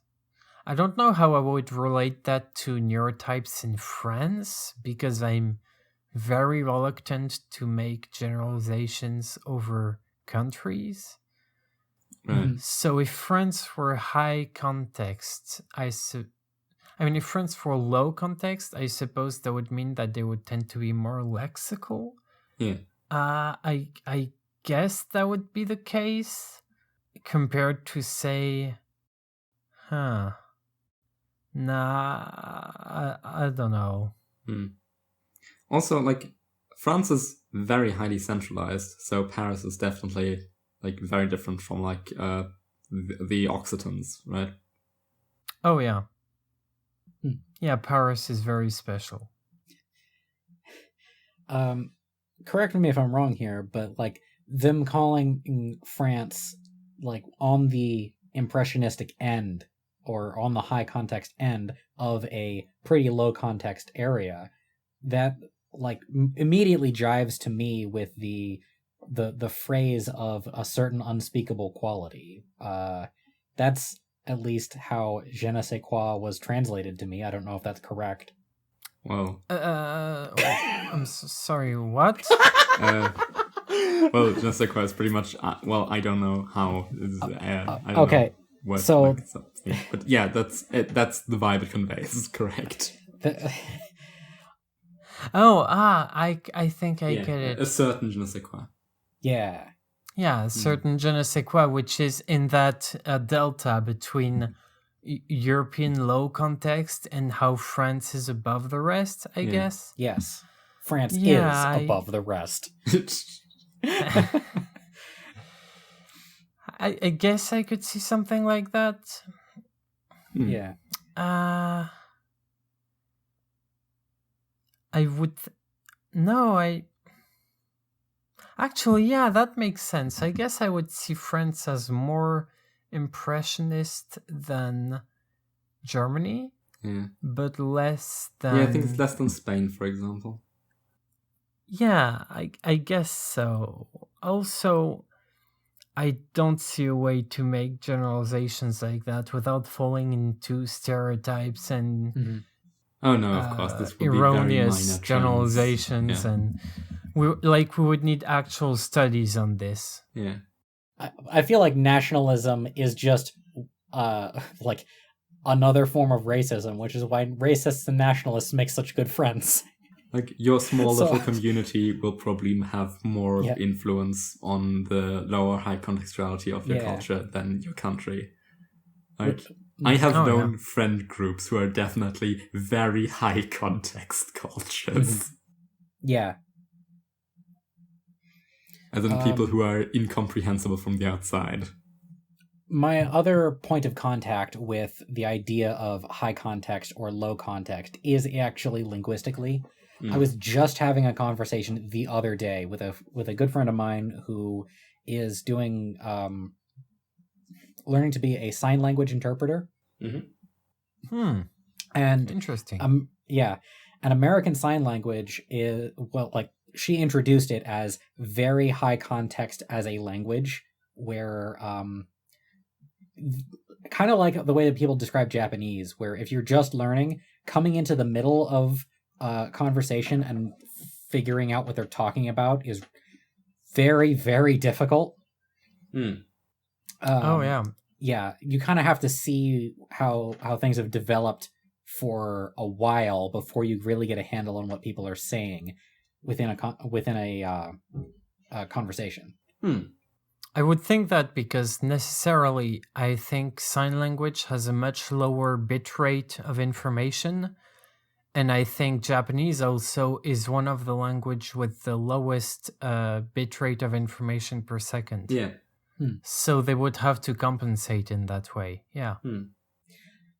I don't know enough about it to say one way or the other what the information density is, but the little bit I don't know if per second is even necessarily the right way, because when I've seen her sign fast, and maybe it's just that it's a language that I don't really comprehend, but it looks like a blur to me, there's no articles as far as I can tell, the doesn't exist. It would just be noun verb object directly, or something like that, or noun object verb, I think. Yeah. I don't So actually know what the Japanese. structure of the grammar is like. A little bit. I honestly should have done my homework beforehand so that I could have talked to her more about it, to maybe have something more to say about it. I guess just go look that up, I guess. Yeah. Everyone should learn some kind of sign language, because sign language is cool. I mean, I don't know any, but yeah, they are cool. And I should I definitely like get the around idea to of being that able to at some talk point. to somebody through a window. Yeah. Oh, sure. I still think it's probably much lower bit rate than spoken language. Well, I've seen in the space that you would normally get across a syllable, there would be an entire word there, and in spoken language, in order to replicate the density of things that you can get across in a syllable, you have to go to a tonal language, Yeah. like Chinese, because the sheer variation in what you can say in one little chunk Right. is a lot higher when you have different hand shapes and different motions that can all indicate different things. Yeah. And Chinese still has tons of homonyms. So, yeah. I guess I'd have to look into that, yeah. Homophones. And- Homophones, sorry. Sorry. And the different sign languages function very differently from each other anyway. So that might actually be true of a sign language that you've seen, and just the one that I've seen is different than that. Oh no, I'm just assuming based on no personal experience. Gotcha. One of my reasoning is that if it were able to compete in bitrate, then fully abled people would tend to, there would be a lot more cultural presence of sign languages, even in people who are able to communicate verbally. But maybe that's just a cultural homogeneity thing. Yeah. Yeah, that would be a good conclusion to reach if it were historically hegemonic, where the able-bodied people and the hearing people didn't want to confine and breed out and eugenics away all the deaf people, as they have done for several hundred years. And also the alternate cultures which just function differently. For sure. I would like to be an evangelist on the side of signing cultures, but I'm not actually participating in it. I just have a passive interest. It seems like that should be what they teach you instead of it's Spanish in the United States. You have a default foreign language that you get taught depending on what area you live in here. If you're in Canada, it's always French. If you're in America, it's always Spanish, etc. That should all be sign language because it's obviously better. I mean, yeah, maybe in the States. In the States, specifically. Yeah, I grew up in Yeah. a part of Germany where, like, half the people speak French, so Yeah. that's a useful first language to learn. Mm-hmm. It's more justifiable that you would learn a spoken language instead of a sign language in a place where you run into lots of other Yeah. spoken languages. But we have a tendency over in North America to kill everybody who speaks a different language than us. Yeah. Well, also, really, in every language that isn't mainly English speaking, everyone should learn English Yeah. just because it's the language of the internet and technology and everything. It blew my mind when I realized that other languages have to learn the English words to do programming. Oh, yeah. And Yeah. code in French places is a fucking mess where some people name some variables in French and some in English. Comments are mostly in French, but the actual name of pieces of code can vary, and that's a fucking nightmare. It sounds like it. Oh yeah. I just code everything in English and do all my notes in English, and at this point I interact almost exclusively with the English language. Wow. Hashtag globalism, I guess. Hashtag globalism. Fuck yeah. Yeah. Are we done on high and low context cultures? Yeah. I mean, I am. I think so, yeah. Mm-hmm. Okay. I hope this serves to dispel the myth that Japan is like highly lexical. Yeah. Somewhat. At Yeah, least. thinking about it more, it makes sense to see it as impressionistic. I guess especially when comparing pieces of media from Japan and from the Western world, I can see it. Yeah. On Impressionistic Thought by Pestel de Merm. Now, I do not have this one. Can you link it to me? Okay. There you go. Maybe I misplaced it. Thanks. Here's another one just in case you lose the first one. Yeah, I opened both. Yeah. So this essentially just gives one very good idea, in my mind at least, which is the idea of unsymbolized thought. And there is when people are trying to say thinking not in words, this is basically a paper about thinking not in words. Exactly. Like, that's what I said earlier. Oh, then cool. When people often try to describe impressionistic thought, they start going with colors and shapes and anything that aren't words. But those are also later categorization of what you did, of what you came up with, how it kind of feels like. What you really mean by impressionistic thinking is unsymbolized thinking. Unsymbolized thinking is like the natural opposite that arises when you take lexicality to be categorical thinking. Mm-hmm. Like a thinking that is disjointed of any signifier, of any categories, of any symbols. That's what symbols are. Symbols are signifiers. It's kind of like urge as opposed to demiurge, lol. Yeah. Right. What? It's a long rabbit hole about Gnosticism and the aeons and stuff. Don't worry about it, brah. Okay.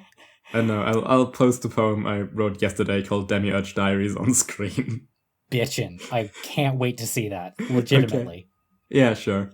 I mean, it doesn't have much to do with Gnosticism, but yeah. Cool. So, yeah, unsymbolized thinking is cool. Again, as with most of the science and psychology quoted here, it's not clear if that's a thing. People think it's a thing. Some people think it's not a thing. Maybe it's a thing. I think it's a thing. It feels like a thing. Unsymbolized thinking is definitely a thing, because that's how I think. Yeah. Talk more about that. I don't have an inner monologue. I don't really think... No, really. Yeah, we'll get really to inner think monologues in like... I just wanted to next highlight the fact that you were like, yeah, they're unsymbolized thinking, where there's not words, and I'm like, talk more about that. Yeah. Yeah. I mean, sure, I'll try to transmute those ideas into words.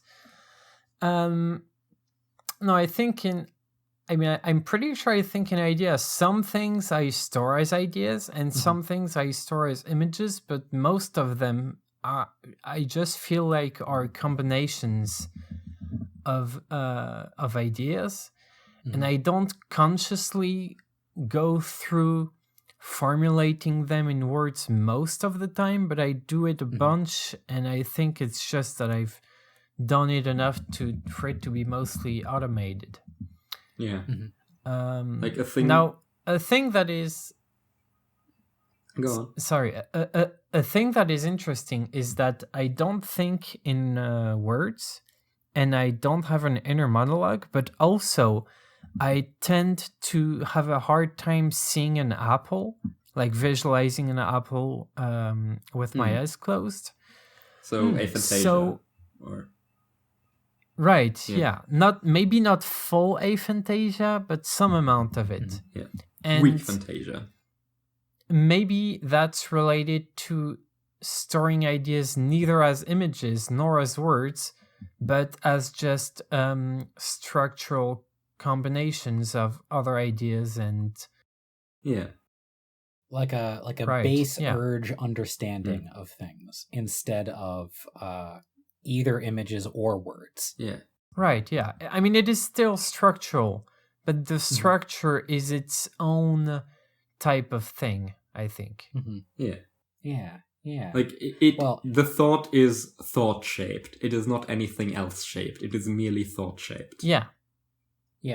A friend of mine is like so lexical or so categorical that they're like, what even is an impression? Disbelieve. And I can't tell which is more of an eldritch thing. Having a thought that is only thought shaped or not having impressions.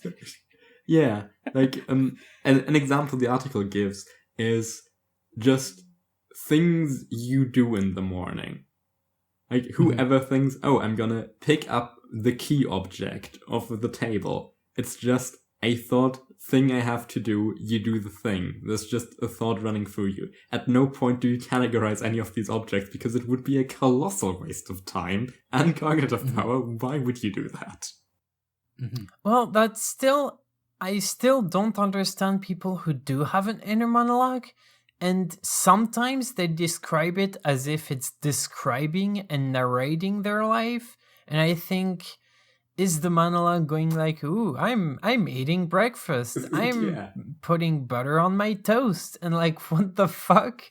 And that feels kind of like that, I guess, if one were to be insane enough as to have an inner monologue. Yeah. But I just can't wrap my head around that. I do that occasionally, just as like a thing, when I'm in a situation like imagining how I would describe this in a piece of writing or such. But not by default. I don't think most people have that kind of narration, because if they did, they would be a hell of a lot more articulate in their actual writing. Yeah, agree. Because they would just have so much practice in putting things in real sentences, you know? Yeah. They would be used to stretching out chains of events to be kind of artful, because they'd have to fill time. Either that or the thought process is just very, very slow. I've heard it described as though you're talking all the time, and when you go to speak, it's not a separate action. It's just that the voice in your head is now, instead of speaking into your head, is speaking into your throat. Yeah. I have also heard similar things. Yeah.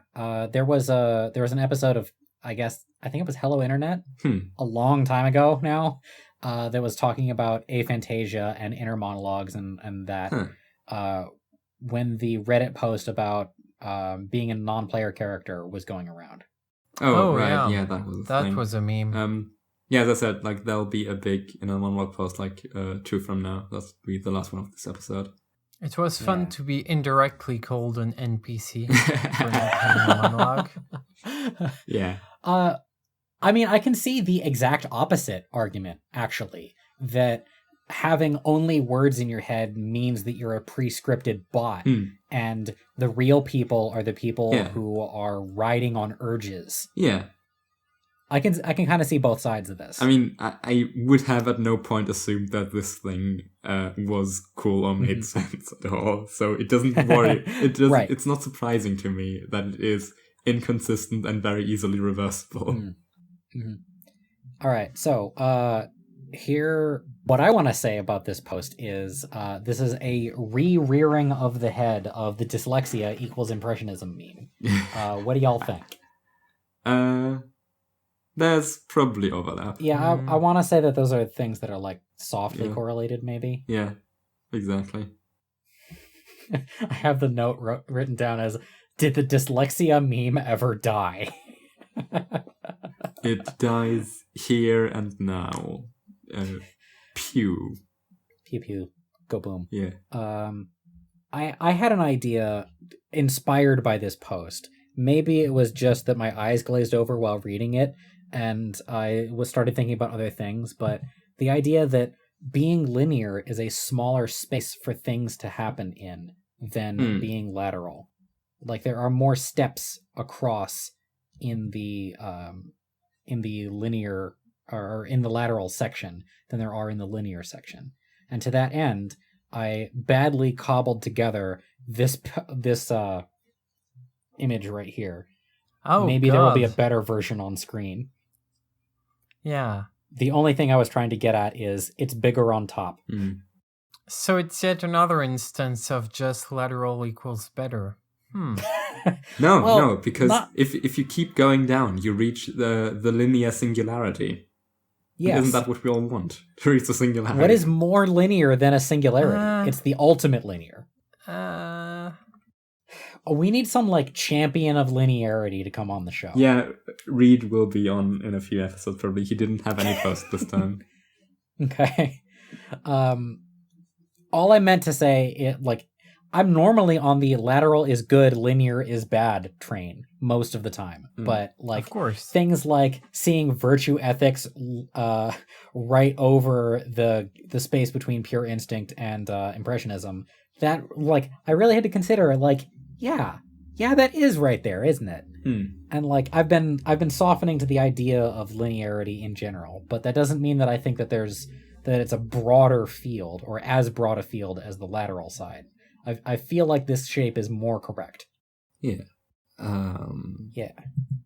Yeah, I'm really surprised that no one ever brought this up in neurotyping conversations, the idea of unsymbolized thought. Because it seems very useful. Seems cool. Why does no one ever talk about it? I guess we did now. And it's good.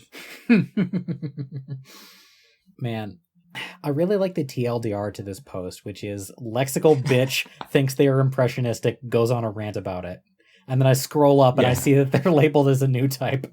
Yeah. Oh, nice. Yeah. Yeah, because if you type words, that means you are lexical. Yeah, yes. Totally. I at one point typed a long-ass thing about neurotyping, and someone in the Digi Reddit, in the Digi Discord, said, this is lexical supremacy. It has all these weird philosophy words that no one would ever get. I'm on the other side of the spectrum. Fuck you. Yeah. I'm on your side. Why would you work against me? See, this is... What we need is impressionist solidarity. Yeah. No tearing down of fellow Preshies who are trying to reach across for the crime of trying to reach across the aisle and talk to people who talk.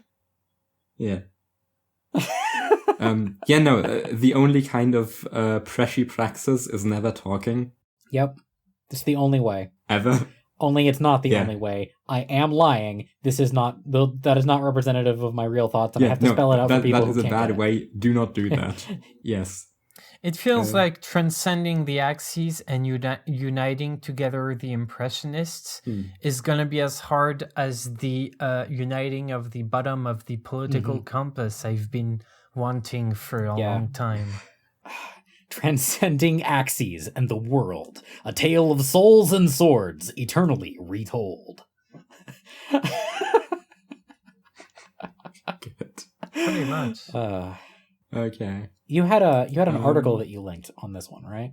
Oh, yeah, that's just another article which goes into closer detail on unsymbolized thought, but we essentially described what it is. The only thing from that I brought up was the picking up keys thing, which they gave it as an example. It's just more, hey, maybe there's a thing which with no categories, isn't that neat? Maybe that exists. Yeah. Yeah.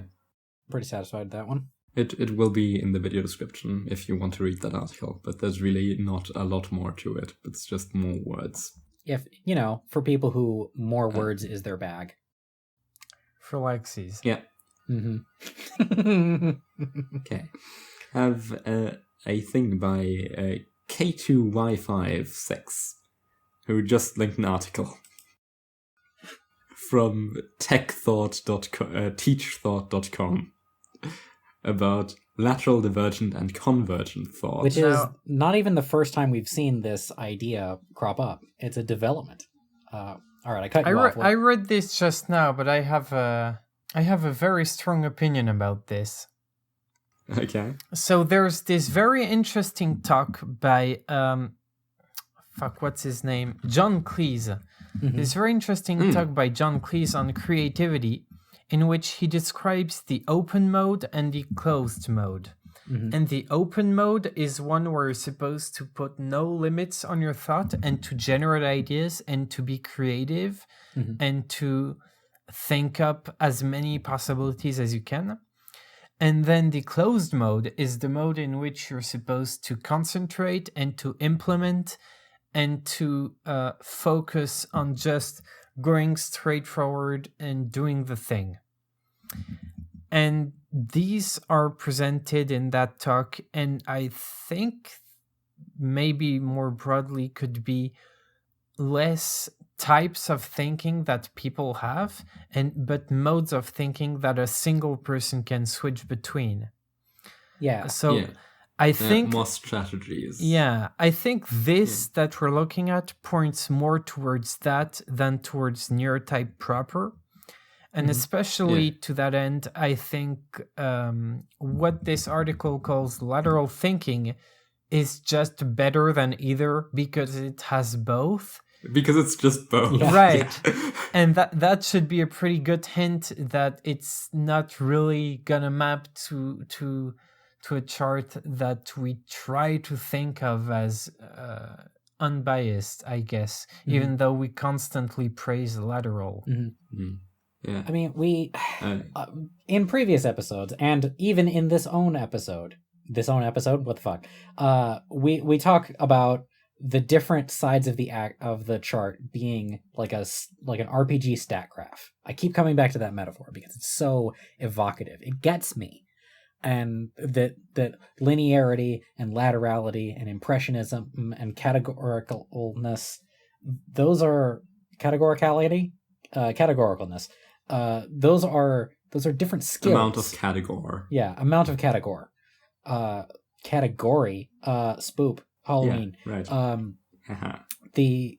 Those are things that you can get better at, and that is like this definitely seems to suggest that again. Right. And so and you're your description putting of points into things. Yeah, you're putting points into things, or you're spending grind time to level up those things, or whatever. Let me address this real quick. If that were the case, then shouldn't the chart be not a square but a diamond?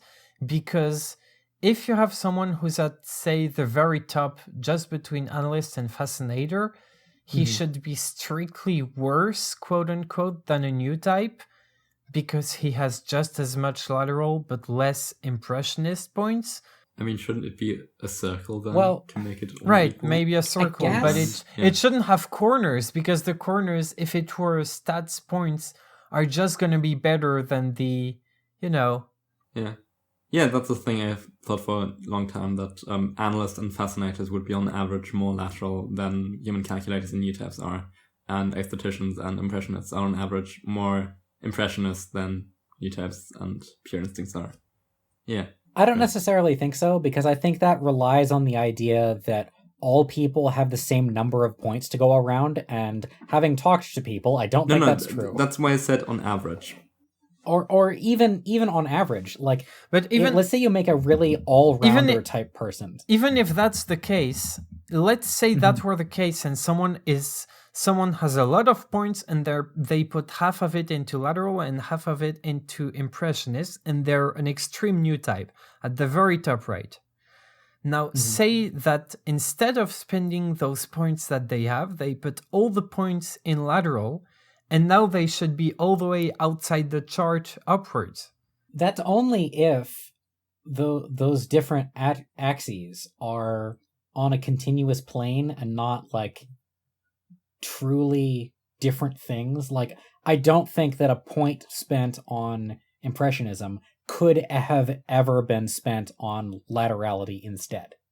Right. I also don't think that the chart actually ends. Like, I don't think the square means that there are these edges. I think you could always be any amount of steps further in any directions than another person. Oh, no.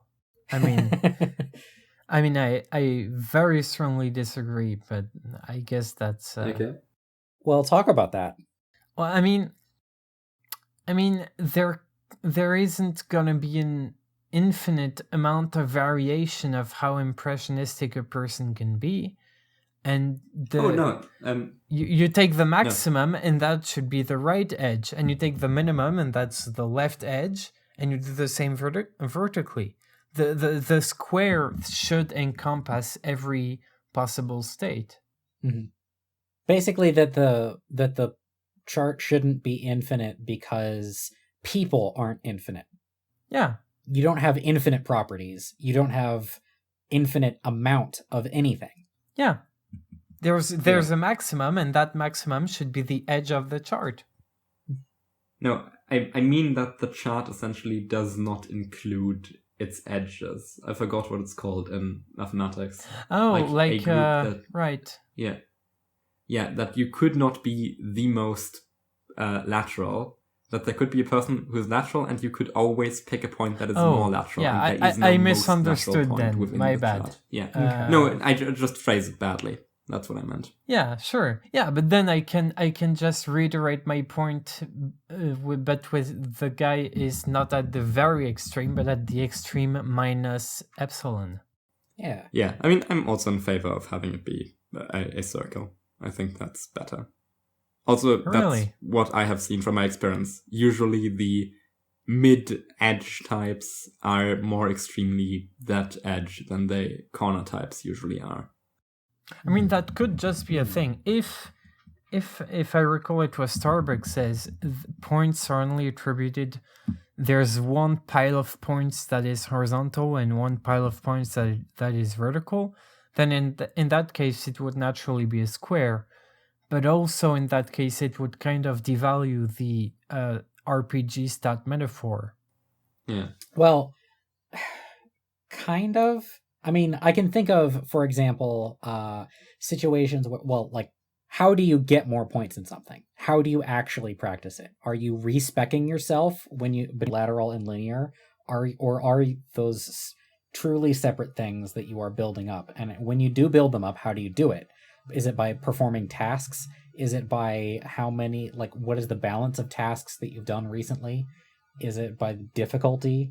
Like, where, like, if it's an RPG, where are you getting these character points that you're spending? Right. Yeah. This is a question for /r/outside. What even is that? It's making metaphors of the real world as though it's a video game. Oh, okay.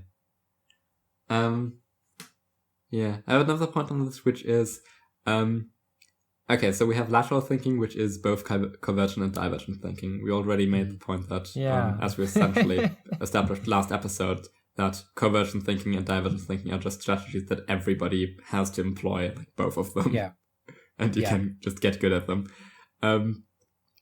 But the idea of lateral thinking, which is both leaves open, especially with the what's it called? Relevance realization graph by Time Cake. Leaves open this idea that, okay, you have You have divergent thinking, which is having an input and coming up with a lot of different options, a lot of different ideas from that. And convergent thinking, which is taking a lot of inputs and tunneling them down into one thing. And those are just essentially the two sides of the relevance realization graph. Mm-hmm. So you could connect the two ends. You can have feedback loops where you feed in all the conclusions that you got from the past process. And I think that's what the thinking outside the box is. You just keep coming up with scenarios, feeding them back in, and you essentially spiral out from your original thing, ever more like circling the void, until you reach an adjacent, like, parallel ideascape. And that's where the out-of-the-box solutions lie. Yeah. Yeah, in the Sargasso Sea. Yeah, Totes. in the Super Sargassian. Yes. The best place. Yeah. Yeah. Yeah. That's where I want to live. Same. Just get lost. Will do, bud. Will do. Yeah, I'm trying to be constantly in a state of being lost. So I am. Welcome to the Neurotypeline, the only podcast broadcast right to you from the Super Sargassian. Not all those who wander are lost, but they ought to be. Yeah, they sure aren't doing themselves any favors by not being lost. Being lost is the most fun because being decontextualized is a cool place to be. Decontextualize yourself. Yeah. All right. Exactly. Do you want to move on to the last one? Yeah. Escape ontology, decontextualize yourself. Yeah.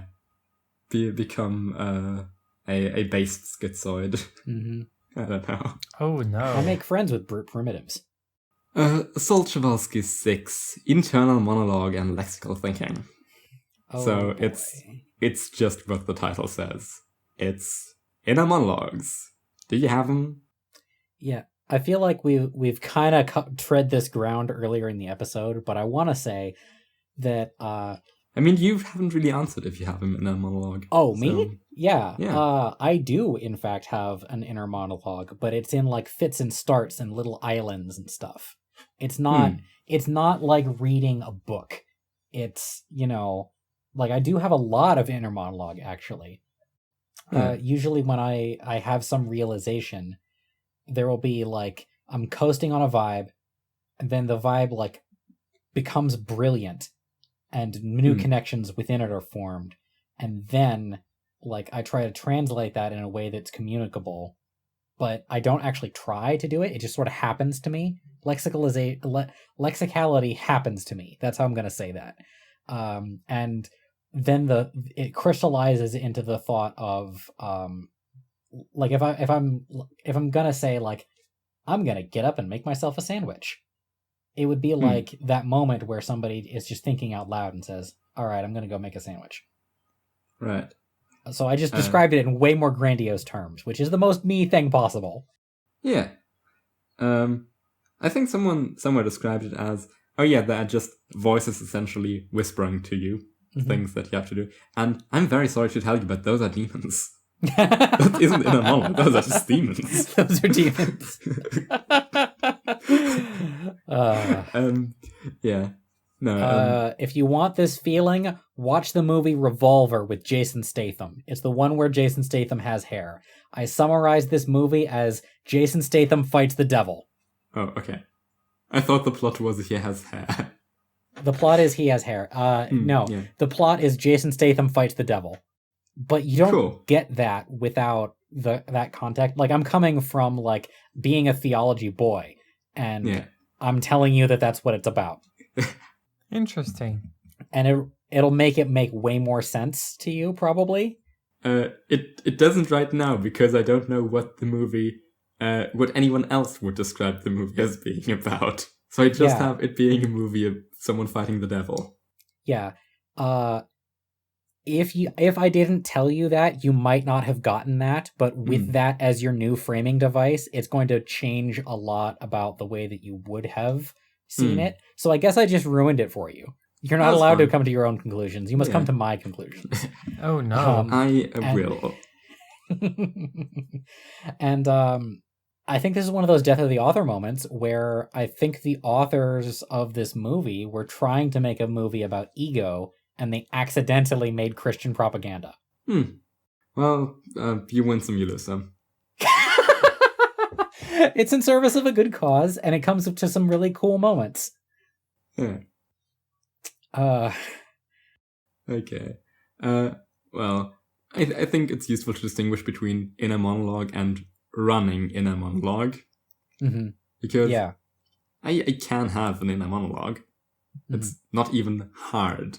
It's just not something I do if I do not want to. Right, it's not the default. But I still do a fair amount. Like, I think of a lot of stuff in how I would write it, for example. So it's just, okay, a concept and idea coalesces into a word, and then you have to start thinking about it in words in order to pick other words that would sound nice close to it, because ideas don't have sounds, sadly. And also depends on the language and whatever. And so then you pick words that sound good to that, and you fill in the blanks and all slots together. So that's a scenario where you'd have an inner monologue, or also something Gio points out in the comments, which is preparative dialogue, just thinking about what you would tell to another person, just pre-planning sentences, which is essentially the same thing. Like, you only internally monologue when you are thinking about something. When I'm rehearsing a fight. Put into proper text or speech, which the writing bit also kind of is. Do you think deaf people have inner monologue in sign language? I can confirm that they do. Yes, they absolutely do. They visualize hands making the signs? I haven't talked to a person in detail about this, but like I've just passively seen posts of like, yeah, I'm deaf, I have an inner monologue. It's partly in sign and partly in written English. Wow. That's fascinating. Yeah, that's cool. Right? I mean, it's not any less weird than me having an inner monologue. Oh, I agree. Everyone who has an Yeah. inner monologue is insane and schizophrenic. That's my position. You are listening to demons. Please stop listening to demons. It's the different. I want to call it like the difference between inner monologue as a passive sense and inner monologue as an action. Yeah. Like, imagine for a moment if you could only smell things when you paid attention to your sense of smell. Right. Yeah. Yeah. I mean, I'm kind of almost dangerously good with input filtering, so some would do that with hearing. Yeah. I mean, I've known people who do that with hearing. Yeah. Oh, wow. Like, I will not notice music unless people tell me there's music. I knew somebody for a while who you could walk right up to them, and unless you like caught their attention by some other means, you can't just talk to them. They won't hear you.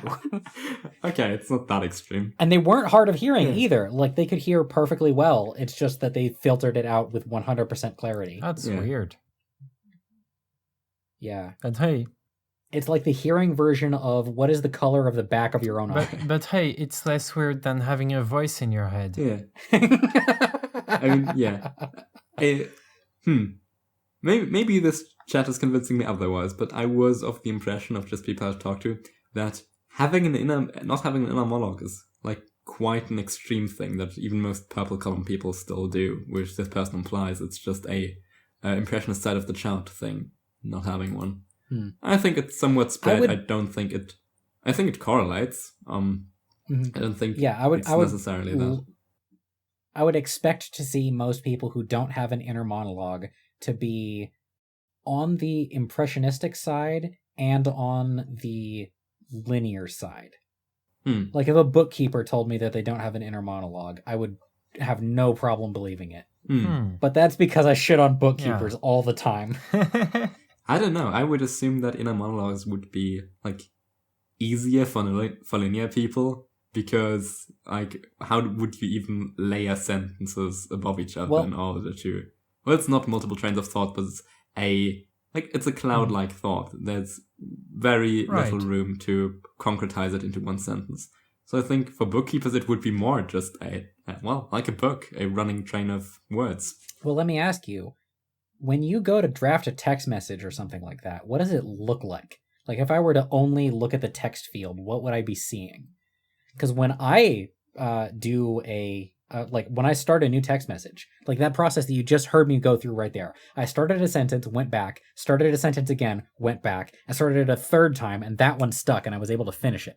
That's what lateral trains of thought looks like when you are having lateral monologue. Because that was just my lateral inner monologue, but like outside. Yeah, makes sense. So you're doing kind of in the lateral overload graphic, the thing where some of the branches just end, because obviously it would otherwise the tree would go into infinitely many branches, and that's not biologically possible. Kind of, or even physically possible. So some of them have to terminate. So just you go into one branch, it ends, so you have to skip back to the last intersection. And using that exact example, I would describe the process from the inside more as taking the ends that terminate and feeding them back into the beginning of the tree. Okay, so it is the feedback loop from last post. Yeah. Carado, we keep cutting you off. Yeah, no, sorry. The process feels a bit opaque to me. It feels like I've trained myself such that my ideas just turn into words automatically on the output. But sometimes I bump into ideas which I have to stop and think consciously how to phrase. And then when I've done that, I keep going. I think this has resulted in some ways I phrase things to be very unnatural. Like, even in French, I've seen people claim that the way I structure some phrases is hard to follow because it's not standard at all. And I think it's just the way in the order in which the ideas come to my mind and are translated directly. I don't know exactly about if there is a search path, how it looks. Yeah, I feel like that would be really difficult to notice. I only noticed it because I saw somebody complaining at me when they could see me typing in an outdated chat program called the Dank Chat. It was, if you know what a teletype machine is, it was kind of like that, but like 10 of them, where you get onto this chat room, and the chat room is, you have a quadrant or whatever of the screen that you can type into. And everybody can see every individual letterpress that you type. But it's all happening simultaneously. So you have your own space where you're typing to respond to what other people are currently typing that you're watching them type. And you only commit it when you hit enter. But all that changes is not whether they can see it or not, but whether you can edit it or not. This is fun. I would hate that. It was lovely. I want it to exist. I used to chat in a collaborative software editing system that was kind of like that, in that we would have this text file open together and we would just type on different lines, but at the same time. And so you could see a couple of lines being filled letter by letter by the different people. Yeah, that's exactly anyone could just go up and edit someone else's line or something like that. If it were constrained so that you could only edit your own, that was what the Dank Chat was. Yeah. Yeah, no, it's great. It's very fluid. Yeah, it's a really, really cool idea. It's also like lateral explosion if you have more than like 5 people in a chat room. Oh, I can imagine. It would be a mess. Yeah. Now, I guess my last idea. I absolutely hate when people can see me type, so oftentimes when I write longer things, I just write them in a note app and copy them into a text field because I don't want people to see how long I take to phrase it. I do stuff like that. When I want to hide that I'm even online and then suddenly post-bomb somebody, that's totally what I do. But most of the time, I do that because if this website like hangs up or something, I don't want to nuke what I'm gonna say. Right. Man. So I guess in summary, inner monologue is like a force that lexicalizes things, and I think we should say lexicalize the way that we say radicalize. Or maybe instead of it's bad. Or maybe instead of lexicalize, we could say the much more sinister categorize. You have been categorized. Yes. It is very spooky. Appropriate for the season. Happy Halloween, everybody. Yeah. We won't get this out before Halloween. No, we won't. So. But it will like be within a month, and that's close enough. As long as the trees are still orange. Yeah. Hey, happy Christmas, everyone. Happy. Yeah. Merry Christmas. We tried to make a shorter episode, and we made a longer episode. This is now 2 hours and 40 minutes. Congratulations, fellas. We did it. We did it, Reddit. Yeah, that's it. Those are the posts for today. But hey, we had a lovely chat about that first charge. Mm-hmm. So I'm pretty happy with this episode. Yeah. Good end. Good end. I'm pretty happy. I'm glad I was here. Thank you for inviting me. Yeah, it's been really cool talking to you, man. Thanks. There's a bunch of other guests we want to have, but once we're out of people, we could definitely recycle guests. So, do you hear that? Yeah. You're going to be recycled. Oh, and lexicalized. You're going to be categorized and recycled. Yeah. You're going to be categorized and recycled.